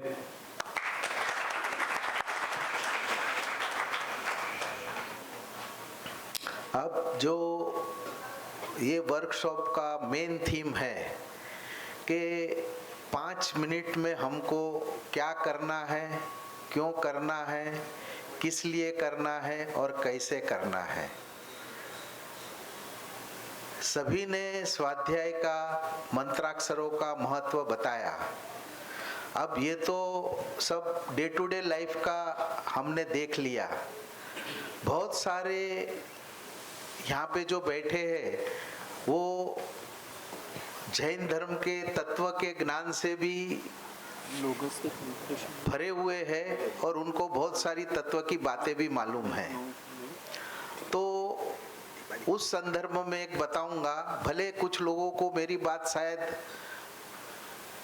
ऊपर से चली जाएंगी, लेकिन आप सुन लेना। 5 मिनट अभी थोड़ा मेरे को झेल लेना, क्योंकि कुछ चीज जो बताना मुझे जरूरी है मैं बताऊंगा। अब जो ये पुनरावर्तन नाम का स्वाध्याय, जो स्वाध्याय की बात हो रही है, तो जिससे अलग अलग अनुभव हो रहा है और हमें फायदा हो रहा है, तो ये पुनरावर्तन यानी रिवीजन करते हैं जो स्वाध्याय का, जो सूत्रों को हम शुद्धि से देख के बोलते हैं और उसका प्रोनाउंसिएशन प्रॉपर करते हैं, तो लाभ, किसी ने बोला डिसिप्लिन, कोई बोलता है पैसे मिलेगा, कोई बोलता है ये होगा, लेकिन हमारे जैन धर्म में एक बहुत ही पॉपुलर और इतना एक्स्ट्रा ऑर्डिनरी एग्जाम्पल है। वो एग्जाम्पल को सुनने के बाद मुझे लगता नहीं है कि आपको ज्यादा पुनरावर्तन नाम के स्वाध्याय के बारे में मुझे समझाना पड़ेगा। एक पूर्व के समय की ये बात है, एक राजकुमार थे और उनको गुरु भगवान के परिचय में आने के बाद दीक्षा लेने का मन हुआ। बहुत ही विद्वान थे, उनका ज्ञान का क्षयोपम यानी बुद्धि इतनी तीक्ष्ण थी कि कुछ भी पढ़ाओ फटाफट उनको याद रह जाता था। और उन्होंने दीक्षा ली और बहुत साल तक शास्त्रों का वगैरह अध्ययन किया और एक समय ऐसा आया कि जो रोज की 500-600 गाथा कंठस्थ करते थे, मगअप करते थे, अब उनको वो याद नहीं रहती है। अभी धीरे धीरे उन्होंने देखा 100 पे आए, 50, 40, आखिर परिस्थिति ये आई एक गाथा भी याद करना है तो उनको याद नहीं रहती थी। वो खुद सोचते, गुरु भगवंत के पास जाते कि ऐसा क्या हो गया कि मुझे ये गाथा याद नहीं होती है। अब गुरु भगवंत विशेष ज्ञानी रहते हैं, उनको साइकोलॉजी का और फ्यूचर के विजन के बारे में क्लैरिटी रहती है, तो उन्होंने वो साधु भगवंत को बताया कि अभी आप और कुछ मत करो, मैं आपको सिर्फ 4 शब्द और बताता हूं, और टोटल 6 वर्ड्स, माँ रुष, माँ तुष। क्या बोला मैंने? माँ रुष, माँ तुष। यहाँ पे बहुत सारे लोगों को एक बार में रिपीट कर दिया। शायद मैं 5 मिनट के बाद में भी पूछूंगा तो आप जवाब दोगे कि माँ रुष और माँ तुष। अब इंटरेस्टिंग चीज यहाँ से चालू होती है। गुरु भगवंत ने वो शिष्य को बोला कि इसका स्वाध्याय करो, और स्वाध्याय करने के बाद मुझे ये गाथा आप सुनाइए। शिष्य अपने स्थान पे जाते हैं, स्वाध्याय करते हैं, माँ रुस माँ तुस, माँ रुस माँ तुस, माँ रुस मास तुस, मास तुस, तो बोलते बोलते बोलते कुछ और ही उसके मुंह से निकलना चालू होता है। और धीरे धीरे जब वो गुरु भगवंत के पास जाते हैं और देते हैं तो वो सही माँ रुस और माँ तुस भी नहीं बोल सकते। यहाँ पे हम बैठे, शायद हमारी तो किसी की ये परिस्थिति है, आया ना? नहीं है, लेकिन इनको इतना याद। एक समय क्या था, उनको 600, 700 सूत्र कंठस्थ हो जाते थे। अब उसके साथ में जो भी साधु भगवान थे वो क्या करते थे, उनकी हंसी मजाक उड़ाते थे कि देख, पहले तो तू बोलता था ना इतना आता है, अब क्या हुआ बोल, अब हम रहे तो क्या होगा, हमारा रिएक्शन क्या होगा, क्या होगा, हम इरिटेट होंगे, उसके ऊपर गुस्सा आएगा कि नहीं आएगा? नहीं आएगा? आएगा। लेकिन ये मुनु भगवंत को गुस्सा नहीं, चुपचाप समता से वो सुन लेते थे, अपनी जगह पे जाते थे, फिर से वो स्वाध्याय अपना होमवर्क करना चालू करते थे। होमवर्क पूरा हो गया, फिर जाते थे, फिर वही प्रॉब्लम। तो उनका ओरिजिनल नाम था ललितांग मुनि। क्या नाम था? ललितांग मुनि। लेकिन उनका नाम क्या पड़ गया? मास्तुस मुनि। तो आज मास्तुस मुनि से जैन शास्त्रों के पन्ने में यह दृष्टांत अंकित किया गया है। उनका नाम था ललितांग मुनि, लेकिन माँ रुष और माँ तुष वो ठीक से नहीं बोल सकते थे, उनका नाम क्या पड़ गया? मास्तुस मुनि। अब ये होमवर्क उन्होंने कितने साल किया? 1 दिन, 2 दिन, 15 दिन, 20 दिन, 1 महीना, 2 महीना, 1 साल, 2 साल। शास्त्रकार भगवंत लिखते हैं 12 साल तक उन्होंने ये सिर्फ स्वाध्याय किया। क्या? माँ रुष और माँ तुष। अब यहाँ पे जितने भी स्टूडेंट बैठे हैं, आगे मैं नहीं बोल रहा हूं, समझ में आ गया? हमको कंटाला कितने जल्दी आ जाता है। 5 मिनट किया, याद नहीं हुआ, क्या होता है? मम्मी याद नहीं होता है, पप्पा डिफिकल्ट है। लेकिन 12, अब उसके लिए ये जब 12 साल उन्होंने ये नॉन स्टॉप स्वाध्याय यानी होमवर्क किया, तो शास्त्रों के पन्ने में लिखा गया है कि वो मुनि को ये करते करते केवल ज्ञान की प्राप्ति हो गई। केवल ज्ञान तो मेरे ख्याल से आप मालूम होगा केवल ज्ञान क्या होता है, जिसके लिए यहाँ पे हम सब इकट्ठा हुए हैं कि हमको मोक्ष में जाना है। तो केवल ज्ञान के बिना मोक्ष में जाएंगे? नहीं जाएंगे। तो केवल ज्ञान की प्राप्ति, जो पुनरावर्तन स्वाध्याय की ताकत है केवल ज्ञान की प्राप्ति देने की, हमको क्या करना है? 5 मिनट हमको ये सूत्र को ठीक से पढ़ना है और उसको प्रोनाउंस करना है और उसी के हिसाब से कंटिन्यूअस 5 मिनट। तो अभी वो सिर्फ उसका किस प्रकार से करना है मैं बताता हूँ, कुछ डूज एंड डोंट्स। तो उसमें आपको कंडीशन क्या क्या प्रिकॉशन लेना है।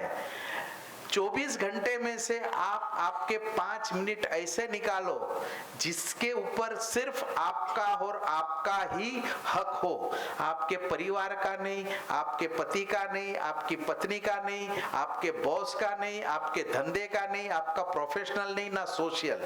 कोई भी आपके जिंदगी में ऐसे 5 मिनट का स्लॉट खुद डिसाइड करो और आप देखोगे तो आप डिसाइड कर सकते हो कि 5 मिनट ऐसे कौन से हैं कि जब मेरे को कोई भी डिस्टरबेंस नहीं होता है, मोबाइल भी नहीं आता है, कुछ नहीं आता है।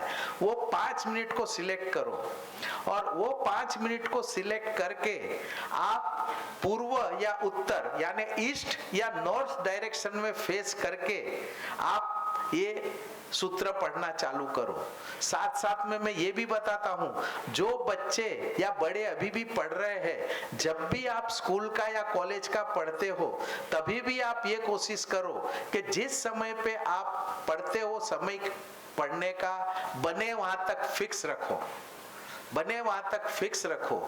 तो और नॉर्थ या ईस्ट डायरेक्शन को फेस करके पढ़ो और वो एक ही आसन पे बैठ के, जो जगह है आपके घर का, ड्राइंग रूम है, बेडरूम है या स्टडी रूम है, जो भी होगा, डायरेक्शन आसन वो फिक्स होना चाहिए, टाइम फिक्स होना चाहिए और एकाग्रता से। जैसे हम स्कूल में थे और हमको एक पैराग्राफ ओरल में पढ़ने को बोला जाता था तो हम कैसे पढ़ते थे, टीचर हमको बोलती थी, हमको आता है फिर भी हमको मार्क्स कब मिलते थे, जब वो पैराग्राफ के वर्ड्स के ऊपर हमारी नजर है, हम वो देख के पढ़ रहे और देखे बिना जो पढ़ता था उसको टीचर उसके मार्क कट कर देती थी। क्यों?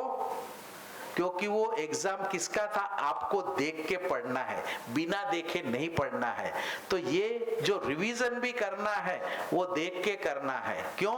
कि जब आप देखोगे तो आपकी आंख के सामने वो अक्षर आएगा या वर्ड आएगा, मतलब आपका कंसंट्रेशन कहाँ हो गया, अभी आपकी आंख यानी यहाँ पे फिक्स हो गई और आप जब बोलोगे तो वो शब्द बोलते समय उसी शब्द को देखना है और आपका मन एकाग्र होगा तो ही आप कर सकोगे। मतलब जब आपका मन, वचन और काया, जिसको हम कंसंट्रेशन बोलते हैं, कंसंट्रेशन से ये जब बोलोगे तब आपके आजू बाजू में मान लो टीवी का भी आवाज चालू होगा, बच्चा रो भी रहा होगा तो भी आपको डिस्टरबेंस होगा नहीं, यदि ये सिस्टम से यदि आप स्वाध्याय करोगे तो ये 5 मिनट डेली करना है। आपको क्या करना है? डेली करना है और कंटिन्यूअस टाइम भी फिक्स होना। और यदि आप मान लो ट्रैवल में जाते हो, बाहर गांव जाते हो, तो आज हमारे सबके पास मोबाइल है, मोबाइल में उसका स्क्रीनशॉट ले लो या वीडियो ले लो, वो आप प्लेन में हो, बस में हो, ट्रेन में हो, कहीं पे भी इसको तोड़ो मत। क्यों? उसका कारण बताते हैं कि कोई भी एक्टिविटी जब हम कंटिन्यूअस करते हैं, लॉन्ग टाइम करते हैं, विधि के साथ करते हैं और बहुमान के साथ करते हैं, तो वो एक्टिविटी के हमारे ऊपर संस्कार गिरते हैं। वो संस्कार गिरने से क्या होता है कि हमारे जो ब्रेन्स के सेल्स है, ग्रे सेल्स, वो धीरे धीरे धीरे एक्टिवेट होना चालू करते हैं और जितना जितना जितना हम ये करते जाएंगे तो ग्रे सेल्स के एक्टिविटी होने के बाद जैसे हम अच्छे शायद ओरेटर बन जाएंगे, हम अच्छा बोल भी सकेंगे, लेकिन नेक्स्ट फेज में क्या होगा, हम उसका इंट्रोस्पेक्शन चालू कर देंगे कि हम ये बोल रहे, इसका मतलब क्या और इससे मेरी लाइफ में मुझे क्या करना है। तो ये जब चालू होता है तो ये बदलाव जब हम अपने आप पे से अंदर से आता है, वो बदलाव को रोकने की किसी की ताकत नहीं है और कोई रोक नहीं सकता। फिर उसके बाद में आपको किसी के मोटिवेशन की, किसी की गाइडेंस की जरूरत नहीं रहेगी, आप खुद सेल्फ मोटिवेटेड रहोगे, खुद सेल्फ मोटिवेटेड रहोगे। तो ये ये सूत्र ये हिसाब से बोलना है और इसके लिए चिराग का ऑडियो देना है। आपके मोबाइल में है ना? हाँ, तो ये जो 5 मिनट जो रिवीजन रेगुलर जिन्होंने किया वो अभी आज प्रताप नगर में प्रतिष्ठा है, तो वहां पे वो एक्टिव कार्यकर्ता के रूप में चिराग संघवी करके, तो वो इधर आ नहीं सका है, तो उसने अपना एक ऑडियो भेजा है कि भाई वो 5 मिनट उसने किया जिसके कारण उसके जीवन में क्या परिवर्तन आया या उसका क्या अनुभव है। तो यहाँ से अभी वो ऑडियो आपको सुनाया जाएगा। मुझे ट्रांसफर करना, ये चिराग मेरे पास छोटा था तब से आता था और करीबन 2018 में सी हुआ, 2015 में वो स्वाध्याय करना चालू किया, तो प्रोफेशन से अभी 4 साल से वो सीए बन गया है और अभी जॉब कर रहा है। और आज भी उसको 5 प्रतिक्रमण मेरे साथ रहते रहते उसने सीए की एग्जाम देते देते 5 प्रतिक्रमण सीखा है। हम क्या बोलते हैं, सीए बनना है तो हम क्या बोलते हैं, हमारे पास समय नहीं है। वो सीए भी बना और साथ साथ में 5 प्रतिक्रमण के सूत्र भी सीखे। एक अटेम्प्ट में क्लियर हुआ। हमको लगता है तो ये सूत्रों की ताकत, हमको लगता है कि सूत्र हमारे क्या करते, तो उसका खुद का भी उसके पर्सनल उसका सुनेंगे हम।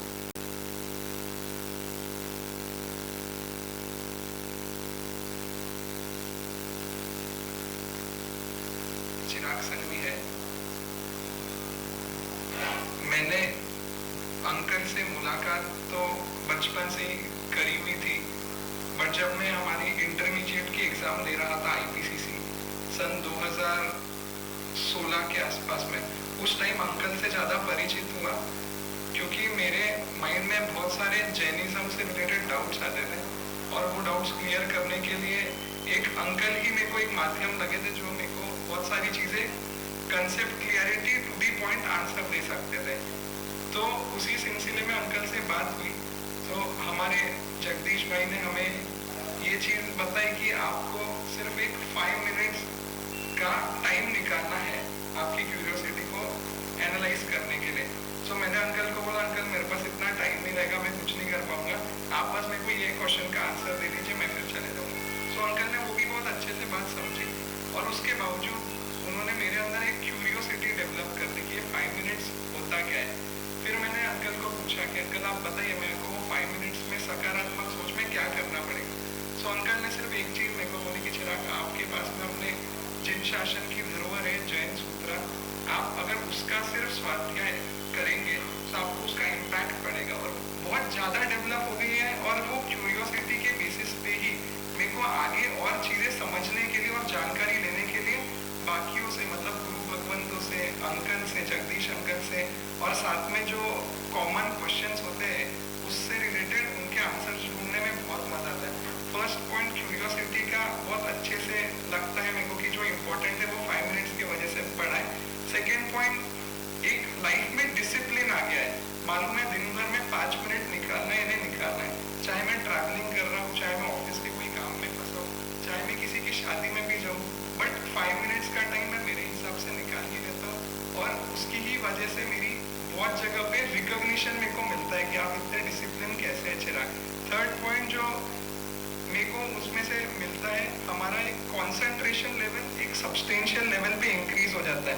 अगर मैं कोई चीज़ करूँ ना, मेरे को मालूम है कि मैंने वो 5 मिनट्स में अच्छा टाइम स्पेंड किया है एक जगह पे, तो जब हम नमो अरिहंताणम पढ़ते हैं जो कि हमें ऑलरेडी मालूम है, तो इससे हमें हमारा कॉन्सेंट्रेशन बढ़ाने में मदद इसके लिए होती है क्योंकि सारी चीज़ें पहले से मालूम होने के बावजूद हम उसको वापस से पढ़ रहे हैं, इन्हें हम माइंड को रीसेट कर रहे हैं हमारे। तो सारी चीज़ों को देखने का एक एंगल क्लियर हो जाता है क्योंकि हमारा एक कॉन्सेंट्रेशन का जो फैक्टर रहता है लाइफ में वो बहुत अच्छे से इम्प्रूव हो गया है। तो इसी के साथ मैं अब ये जो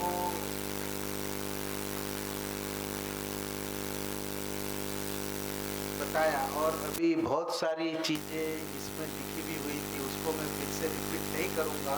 लेकिन जनरल कुछ कुछ चीज़ों को ये करने से हमारे बच्चों में, हमें, मेरा ये कहना नहीं है कि हमें ये चीज़ नहीं है, लेकिन जैसे पहले ही बताया कि prevention is better than cure. यदि आज आप एक मुकाम पे हो, ये करोगे तो आपकी लाइफ में और वैल्यू एडिशन होती जाएगी। ऐसा नहीं है कि जिनके ज़िंदगी में प्रॉब्लम है उन्होंने ये करना है। बहुत जने को ऐसा लगता है कि भाई हमारे लाइफ में तो प्रॉब्लम है ही नहीं, हम तो सब अच्छा चल रहा है, हमने ये करने की क्या ज़रूरत है। तो आज जो लेवल पे हो उससे नेक्स्ट लेवल पे भी आप ये फॉलो करोगे तो जा सकते हो। और आज जनरली जो मॉडर्न मैनेजमेंट में जो हमको बताया जाता है, सिखाया जाता है, मालूम है हमको एक IQ मालूम है, फिर उसके बाद में हम EQ पे आए, फिर SQ पे आए। SQ बहुत लोगों को शायद मालूम होगा, शायद नहीं भी मालूम होगा, सोशल क्वोशंट। और उसके बाद में एक नया AQ क्वोशंट क्या है? AQ क्वोशंट अभी नया कंसेप्ट ये आया। ये AQ क्या बताता है? Adversity quotient. यानी मैनेजमेंट के आपने जितने भी सेमिनार कहीं ना कहीं अटेंड किए होंगे या यूट्यूब से देखे होंगे या कोई भी मोटिवेशनल स्पीकर के लेक्चर्स वगैरह आपने सुने होंगे, मुझे जहाँ तक याद है वहाँ पे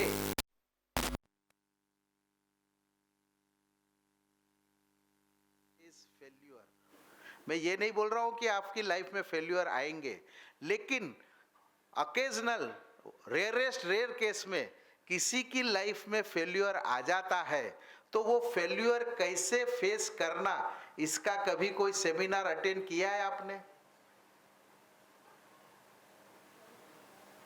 और जो सुसाइड्स वगैरह होते हैं बच्चों के या यंगस्टर्स के या जॉब प्रोफेशनल के, उसका बेसिक रीजन क्या है कि ऑल ऑफ ए सडन एक बहुत बढ़िया लाइफ चल रही है और एक ऐसा ट्रोमा या ऐसा कुछ घटना हमारी जीवन में घटती है जिससे हम उसको शौक को बर्दाश्त नहीं कर सकते। उसके लिए आज के मैनेजमेंट गुरु ने उसको क्या बोला? AQ, यानी एडवर्सिटी क्वोशंट आपका कितना है। उसके लिए भी नए टेस्ट और वो सब चल रहे हैं, वो ठीक है। मैं ये कहना चाहता हूँ कि ये 5 मिनट जो यहाँ पे हमने बताया, वो हिसाब से जो भी बड़ा या कोई भी रहेगा वो स्वाध्याय करेगा, पुनरावर्तन करेगा, तो उसकी जीवन में how to face failure, AQ उसका बढ़ जाएगा। उसके साथ में उसकी पॉजिटिव चीज़ें, एनालिटिकल स्किल बढ़ेंगी, प्रॉब्लम सॉल्विंग स्किल बढ़ेंगी, आपको ऑटोमेटिक कुछ न कुछ आइडिया अपने आप आने लगेंगे। जो प्रोफेशन में जाने के बाद बहुत हमारे बच्चों को या पेरेंट्स को कभी कभी फ्रस्ट्रेशन आता है, कभी कभी डिप्रेशन आता है, ये चीज़ बदलेंगी नहीं। होगा क्या कि आप परिस्थिति को बदल नहीं सकते हो। आज हम करप्शन को गाली देते हैं, गवर्नमेंट को गाली देते हैं, सबको गाली देते हैं। हमको अपने आप से पूछना है कि क्या हम उसमें बदलाव ला सकते हैं? क्या बदलाव किसको लाना पड़ेगा? हमको हमारे में ही बदलाव लाना पड़ेगा। तो हमको एक क्वालिटी लाइफ जीना है, अच्छी लाइफ जीना है, फिर वो प्रोफेशनल रहे, फैमिली लाइफ रहे, पर्सनल लाइफ रहे, चाहे सोशल लाइफ रहे, चाहे स्पिरिचुअल लाइफ रहे। जो भी लाइफ में आपको जाना है, ये आप फॉलो करोगे तो आपको जो लाइफ में जाना है, सभी लाइफ में आपको आगे आगे आगे नए रास्ते और नए मुकाम आपको खुलते हुए मिलेंगे। और उसके बाद में और एक चीज 5 मिनट में तो बताया, और एक दूसरी एक चीज जो आखिरी में मुझे जो बतानी है, जो मैं अभी डिटेल में नहीं बताऊंगा क्योंकि वो डिटेल में बताने में 1-1.5 घंटा लगता है, तो वो डिटेल में नहीं, लेकिन आपको जैसे डॉक्टर प्रिस्क्रिप्शन देता है, ये जो 5 मिनट का प्रिस्क्रिप्शन दिया, और उसके साथ में एक और चीज आपको करना है कि आपके घर में एक सिस्टम चालू करना है। आपके घर में एक दूसरों को आपको प्रणाम बोलना चालू करना है। क्या बोलना चालू करना है? प्रणाम बोलना चालू करना है।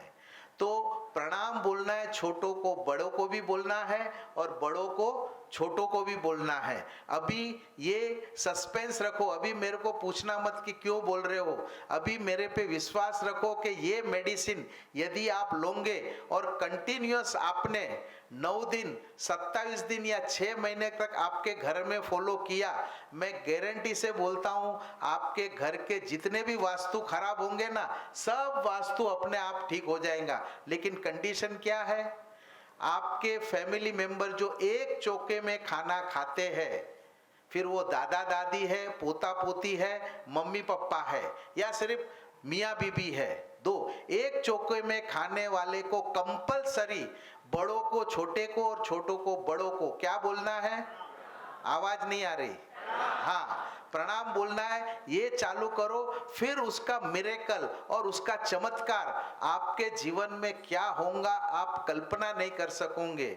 और उसी के लिए ये प्रणाम का चमत्कार और उसका एक्सपीरियंस जो हुआ वो मैं मोहित मेहता सर को उसके लिए इनवाइट करूंगा। वो प्रणाम शब्द से उनके जीवन में, उनकी लाइफ में क्या उन्होंने एक्सपीरियंस किया वो आपके साथ शेयर करेंगे। और ये मोहित मेहता सर अभी डायरेक्टर कल्पतरु जो एक कोचिंग क्लास है उसके डायरेक्टर है, और फिजिक्स बाई प्रोफेशन वो फिजिक्स के स्कॉलर है, और उन्होंने जी और नीट के करीबन 26 साल से ये स्टूडेंट को पढ़ा रहे हैं। कितने साल से? 26 साल से। और पिछले 10 साल से ये जो पढ़ा रहे हैं तो उनका सक्सेस रेट क्या है कि करीब करीब 40 से 45% टॉपर इनके रेगुलर बैच में आए। कितने? 40 to 45%। ये इनका सक्सेस रेट है। और आगे इनका विजन ये है कि ऑल इंडिया में जो 10 टॉप रैंकर आए उसमें से कल्पतरु का भी एक बच्चा होना चाहिए। तो ये एकेडमिक जो हम प्रोफेशनल फंड की बात करते हैं वो अपने विचार आपके सामने रखेंगे। प्रणाम। ओके देखिए, बचपन से जो संस्कार थे माता पिता से मिले थे उसमें हम पैर छूने की आदत थी, और उसका महत्व भी समझते थे कि जब पैर छूते हैं तो हमारे फिंगर टिप्स जो है वो पैरों पे लगते हैं, टिप्स पे लगते हैं, और उससे सामने वाले की अच्छाई हमारे पास में आती है। ये हमें सिखाया गया था। फिर जगदीश अंकल से 2019 में जो है मुझे पता पड़ा कि प्रणाम एक ऐसी क्रिया है जो हम हमारे छोटे लोगों को भी कर सकते हैं, क्योंकि हम छोटों को तो पैर नहीं छू सकते।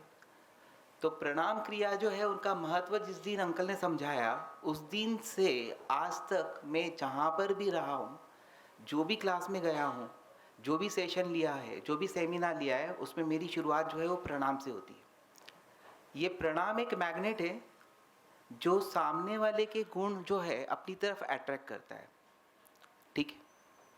और जब सामने वाला हमें प्रणाम करता है, हम ही नहीं प्रणाम कर रहे हैं, वो भी हमें प्रणाम करते हैं।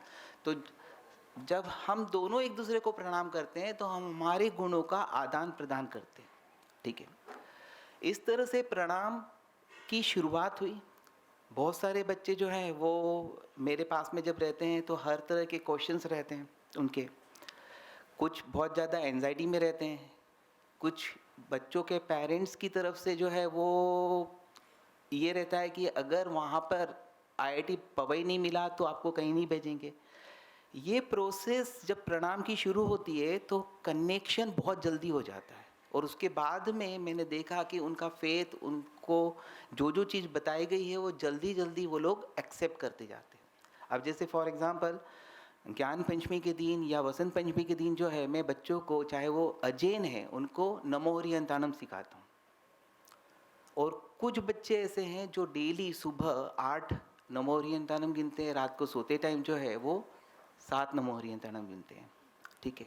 आज हमारे पास में जो चीज़ है, जो हीरा है जगदीश अंकल, क्योंकि साधुओं का सानिध्य जो है वो हमें 4 महीने मिलता है। जगदीश अंकल जो है उनका सानिध्य, उनका मार्गदर्शन जो है हमें साल भर मिलता है, बस हमें उसको लेना है, ठीक है। जगदीश अंकल के पास में अगर आप गए, 10 मिनट भी आपके पास समय है तो आप गाथा ले सकते हैं, जो भी प्रॉब्लम है उसको दूर कर सकते हैं।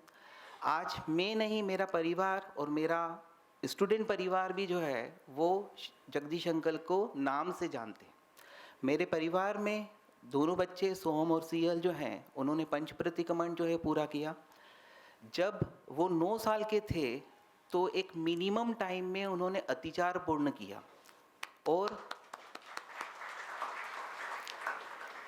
और मुझे लग भी नहीं रहा था कि संवत्सरी के दिन ये दोनों जो है वो अतिचार इतने सारे लोगों के सामने बोलेंगे। वो जगदीश अंकल की सरल विधि है जिसके कारण जो है इतना बड़ा अतिचार जो है इन दोनों बच्चों ने बोला। तो बहुत सिंपलेस्ट फॉर्म से जगदीश अंकल सिखाते हैं। आज जैसे बच्चे बैठे हैं यहाँ पे कई, तो पढ़ने में आगे रहने का एकमात्र फॉर्मूला ये है कि प्री रीडिंग। वो प्री रीडिंग भी जो है मैंने अभी जो जगदीश अंकल ने बताया कि जब हम पुनरावर्तन करते हैं तो मन वचन काया तीनों एक जगह होनी चाहिए। ये भी मैं बच्चों को सिखाता हूँ और उसके कारण ये बच्चे जो है बहुत आगे बढ़ते हैं। तो आप लोग भी अगर पढ़ाई भी कर रहे हो तो ये अपनी चीज़ों का यूज़ कर सकते हो। एक चीज़ की मंत्रों को अपना मित्र कैसे बनाना, ये भी बहुत अच्छा कंसेप्ट है जिसके कारण जो है बच्चे आगे बढ़ते हैं। तो कुल मिलाकर ये दोनों बच्चों ने पंच प्रतिक्रमण 7 स्मरण सीखा। ये जगदीश अंकल ने जो नींव डाली और उसके बाद में संगीता कोठारी भाभी और पूर्णिमा सुराना भाभी इन दोनों ने भी उसको आगे बढ़ाया। सभी का मार्गदर्शन मिला। धन्यवाद। जय जिनेंद्र।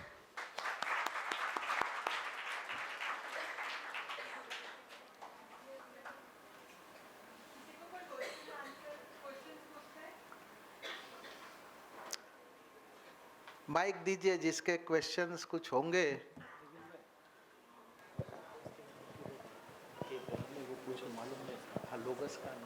फिर लकी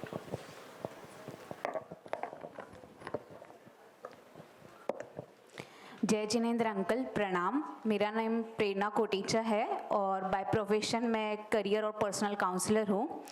तो मैं डेली ही बच्चों के साथ डील करती हूँ। सो एक क्वेश्चन बहुत कॉमन होता है, वैसे 2 है, पहला मैं पूछूंगी जी। बच्चे आजकल सोशल मीडिया पे बहुत ज़्यादा एक्टिव रहते हैं, ठीक है। तो उनके पेरेंट्स का एक प्रॉब्लम होता है कि ये कंसंट्रेट नहीं कर पाते कोई चीज़ के लिए। तो मेरे रिसर्च के अकॉर्डिंग मैंने जहाँ तक स्टडी की है तो मैंने ये देखा है कि बच्चे लोग ओवर थिंकिंग बहुत ज़्यादा करते हैं। बैठे यहाँ रहते हैं लेकिन यूके लंदन हर जगह घूमकर आ जाते हैं। तो ऐसी सिचुएशन में स्टार्टिंग पॉइंट पे जैसे जैसे हम प्रैक्टिस करेंगे ऑब्वियसली वो हो जाएगा, बट स्टार्टिंग पॉइंट पे हम लोग बच्चों को कैसे मोटिवेट करें कि वो अपने दिमाग को काम कर सके। ठीक है, ये पहले ये क्वेश्चन का आंसर देता हूँ आपको। ये जैसे आपने बोला, ये कुछ पेरेंट्स मेरे पास आते, मेरे पास ये समस्या आई है और मैं पेरेंट्स को पूछता हूँ कि आप बच्चों के पीछे कितना टाइम देते हो, और हर पेरेंट मुझे, ज़्यादातर मम्मी बोले मेरा मैक्सिमम टाइम बच्चे के पीछे जाता है, मुझे टाइम ही नहीं मिलता है। फिर मैं सुन लेता हूँ, उसके बाद में मैं उनको पूछता हूँ कि भाई आपका टाइम जाता है, मेरा ये प्रश्न नहीं है, मेरा प्रश्न ये है कि आपने आपके बच्चे को कितना टाइम दिया। मतलब आपका बच्चा अपने आप के विचार को शेयर कर रहा है, आप गुड लिसनर बन के उसको सुनते हो, उतना दिन में कितना टाइम है। तो 90% मम्मियाँ यही आती है कि बच्चे को बोलने का मौका ही नहीं देती है। और इसके कारण क्या होता है, मम्मियाँ, मैं पहले मम्मी से सॉरी बोल लेता हूँ, लेकिन क्या है, फैक्ट है ये कि मम्मी इतनी पजेसिव रहती है कि वो बच्चे को बोलने ही नहीं, वो बोलती है तेरे को अक्ल नहीं है, समझता नहीं है, चुप बैठ। या कोई ऐसा क्वेश्चन पूछता है, बहुत ज़्यादा होशियार हो गया क्या तू। तो हम उसकी क्यूरियोसिटी को, जिज्ञासा को प्रॉपरली सेटिस्फाइड नहीं करते हैं। अब जब तक बच्चा छोटा है तो माँ के पल्लू से बंधा है, तब तक कुछ नहीं करता है।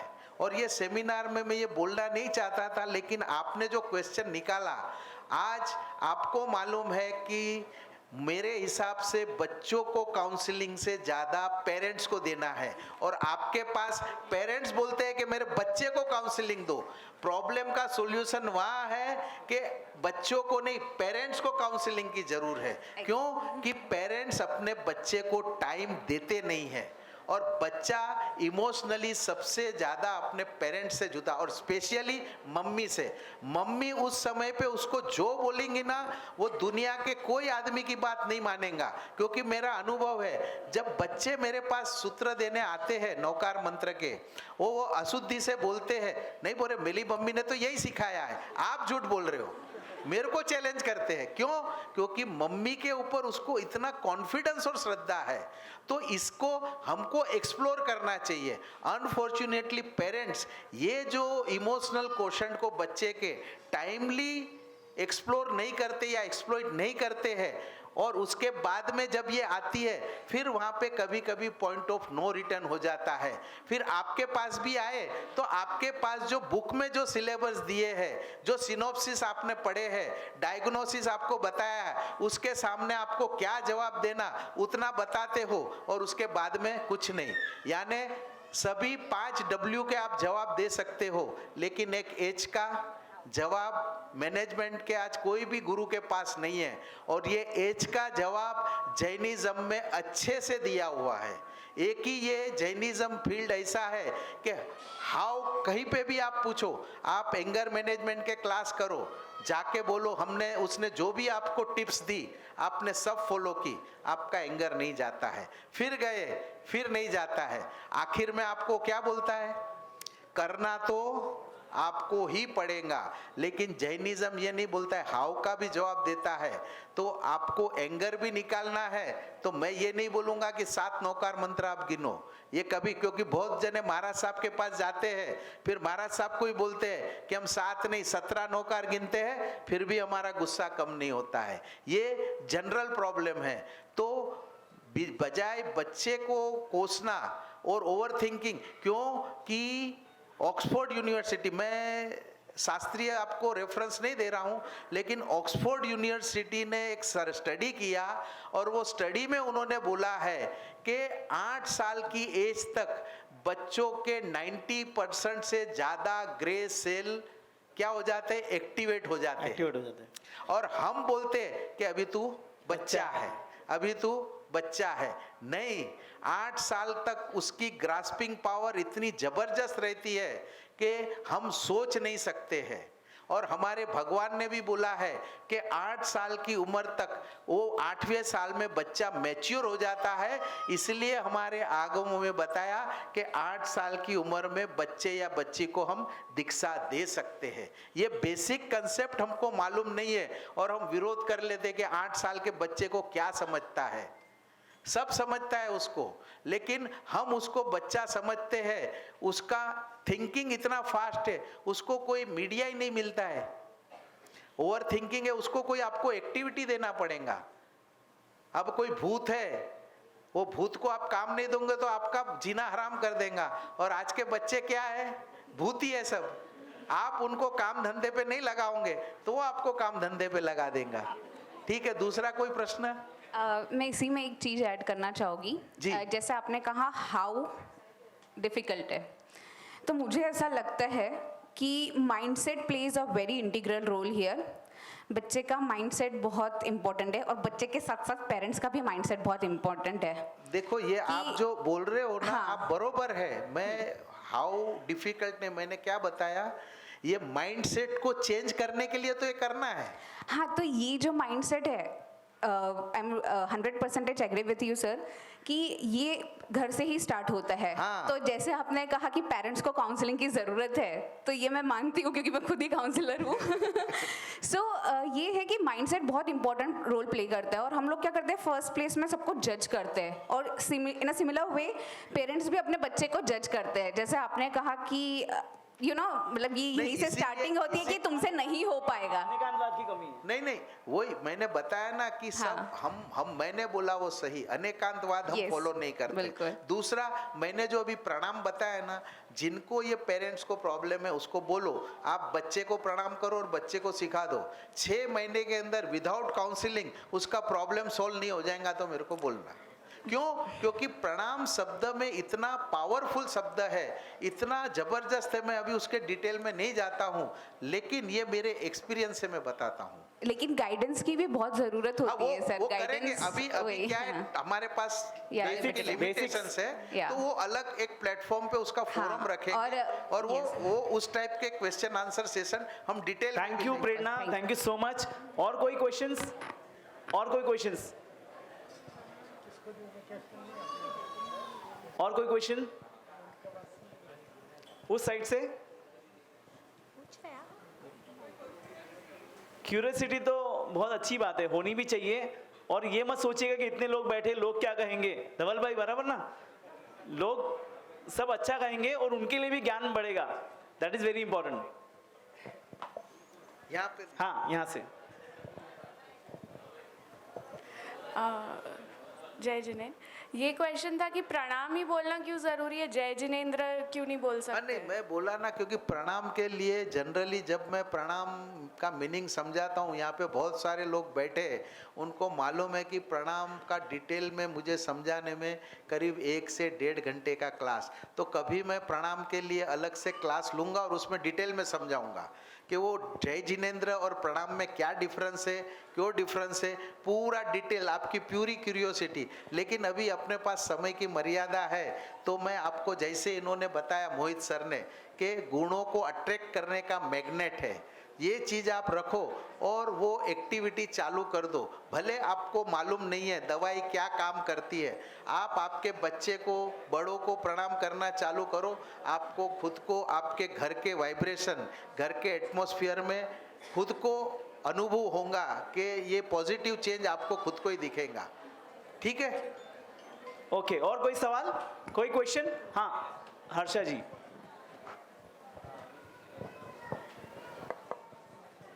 क्या आपके हिसाब से प्रणाम करने का कोई तरीका भी है, जैसे हाथ जोड़ के, झुक के, या कोई तरीका है?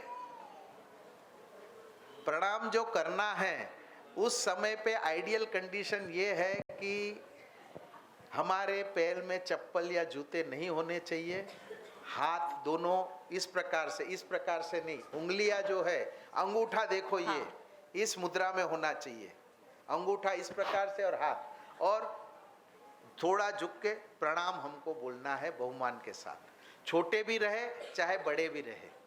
तो मेरे स्वाध्याय में या क्लास में जितने भी लोग आते हैं 90% मेरे से छोटे हैं, लेकिन उनको सबने देखा होगा कि मैं सबको प्रणाम करता हूँ। क्यों? कि मुझे खुद को अनुभव हुआ है कि मेरे पास जितने भी लोग जुड़ते हैं उनके भी कुछ न कुछ अच्छी चीज़ें, क्वालिटी मेरे में भी आती है, कुछ गलत चीज़ें जो मेरे में थी वो भी निकलती जाती है। ये मैं मेरे पर्सनल एक्सपीरियंस बताता हूँ। मन में सद्भाव के भाव रहने चाहिए। पहले शुरुआत में सद्भाव नहीं भी रहे, गालियां देते भी प्रणाम बोलो चलेगा, लेकिन चालू करो, क्योंकि जहर आप गुस्से से भी खाओगे तो भी काम तो करेगा। गोली आप मजबूरी से मम्मी जबरदस्ती भी खिलाएंगी तो टेम्परेचर तो निकलेगा ही। तो आप प्रणाम बोलना चालू करो सिर्फ। और कोई सवाल? और कोई सवाल? ठीक है जगदीश भाई, ओके। सो यहीं तक एक चीज सिर्फ मैं बोलना चाहता हूँ कि एक लाइन मैंने आज पढ़ी जो आप लोगों के साथ शेयर करना चाहता हूँ कंक्लूजन में। Do not prepare the road for your children, prepare your children for the road. फिर से रिपीट करता हूँ, do not prepare the road for your children, prepare your children for the road. ये theme को ध्यान में रखते हुए आप करोगे तो आपके बहुत सारे जो आप यहाँ पे आए सुना, आपको उसका रोज की रोज लाइफ में फायदा मिलेगा। प्रणाम। Thank you so much Jagdish भाई। एक बार जगदीश भाई के लिए जोरदार तालियां होनी चाहिए। इतना डेप्थ में हमको बहुत सारी चीजें सीखने मिली है। 5 5 मिनट का कार्यक्रम शेष बचा है। मैं विनती करता हूं, सबसे पहले 2 अनाउंसमेंट है कि यहाँ पर हमारे वॉलंटियर्स हैं, उनके पास फॉर्म्स है। जो भी बच्चे पाठशाला जाना चाहते हैं, पाठशाला ये नहीं कि कहाँ जाना है, it can be Itwari, it can be Vardhaman Nagar, Ramdaspeth, anywhere. पाठशाला जाने में जो इच्छुक हैं वो ये फॉर्म ले और फॉर्म भरवाए। जिनको अपने सूत्र को शुद्धिकरण करना है, जो भी करना है वो फॉर्म भरवा ले। और फॉर्म में कहाँ जाना है वो सब बाद में डिस्कस किया जा सकता है, सिर्फ आपको फॉर्म भरना है, फॉर्म लेना है और फॉर्म भरना है। हमारे वॉलंटियर्स यहाँ पर है, जिनको भी फॉर्म लेना है आप ले सकते हैं। सेकेंड अनाउंसमेंट ये है कि इस जरा प्लीज थोड़ा सा 5 मिनट पीछे हाँ प्लीज। दूसरा अनाउंसमेंट ये है कि एक बहुत बढ़िया हमने जगदीश भाई से डिस्कशन किया था। जगदीश भाई ने एक बहुत शानदार चीज फ्लोट की है कि ये यहाँ पर खत्म नहीं होना चाहिए, ये शुरुआत है। अब शुरुआत को आगे कैसे बढ़ाना, तो हमारे इसमें लोगस एक ऐसा सूत्र है जो हम सभी समुदाय में करते हैं। उसका उच्चारण होता है, चाहे वो स्थानक हो चाहे वो मंदिर हो। तो लोगस की कंपटीशन रखी गई, ध्यान से सुनिएगा प्लीज, नहीं तो फिर बाद में बोलते हैं कि क्या है हमको समझा नहीं। लोगस की एक कंपटीशन रखी गई है, वो छोटे बच्चे 8 साल से लेकर 19 साल के बच्चों के लिए है। और जो शुद्धिकरण के साथ में लोगस का उच्चारण करेगा उसकी कंपटीशन होगी। हाँ, और राइटिंग भी है, रिटन भी है। उसको 50 ग्राम चांदी का एक तगड़ी दी जाएगी और वो एक बार दिया जाएगा 50 ग्राम्स का, और ऐसे 40 बच्चों को दिया जाएगा। 50 ग्राम्स 40 बच्चों को दिया जाएगा और उसके पास आपके पास पूरा समय है। ऐसा नहीं कि आपको इमीडिएटली देना है, समय मिलेगा, करीबन 1 महीना आपको मिलेगा। 1 महीने में आपको उसको शुद्धिकरण करना है, उसको कंठस्थ करना है शुद्धिकरण के साथ में, और उसको राइटिंग कंपटीशन भी होगी। उसके अलावा इसका रजिस्ट्रेशन होगा। रजिस्ट्रेशन की प्रक्रिया आपके पास आ जाएगी क्योंकि आपके सबके नंबर हमारे पास हैं। ये 40 कॉइन तो एक 40 बार तो है ही है। इसके अलावा 19 years and above till 65 years, इनके लिए भी 10 बार और है, यानी टोटल 50 बार है। 50 ग्राम के 50 बार दिए जाएंगे। ये सिर्फ लोगस के शुद्धिकरण के लिए हैं। उसको आपको कंठस्थ करना है, उच्चारण करना है, और उसका राइटिंग कंपटीशन भी है। दोनों पे ध्यान रखिएगा आप। और ये जब भी परीक्षा होगी आपको एडवांस में बताया जाएगा। और कंडीशन यही है कि आपको इसको रजिस्टर कराना पड़ेगा, पहले से बच्चों को रजिस्ट्रेशन करवाना पड़ेगा।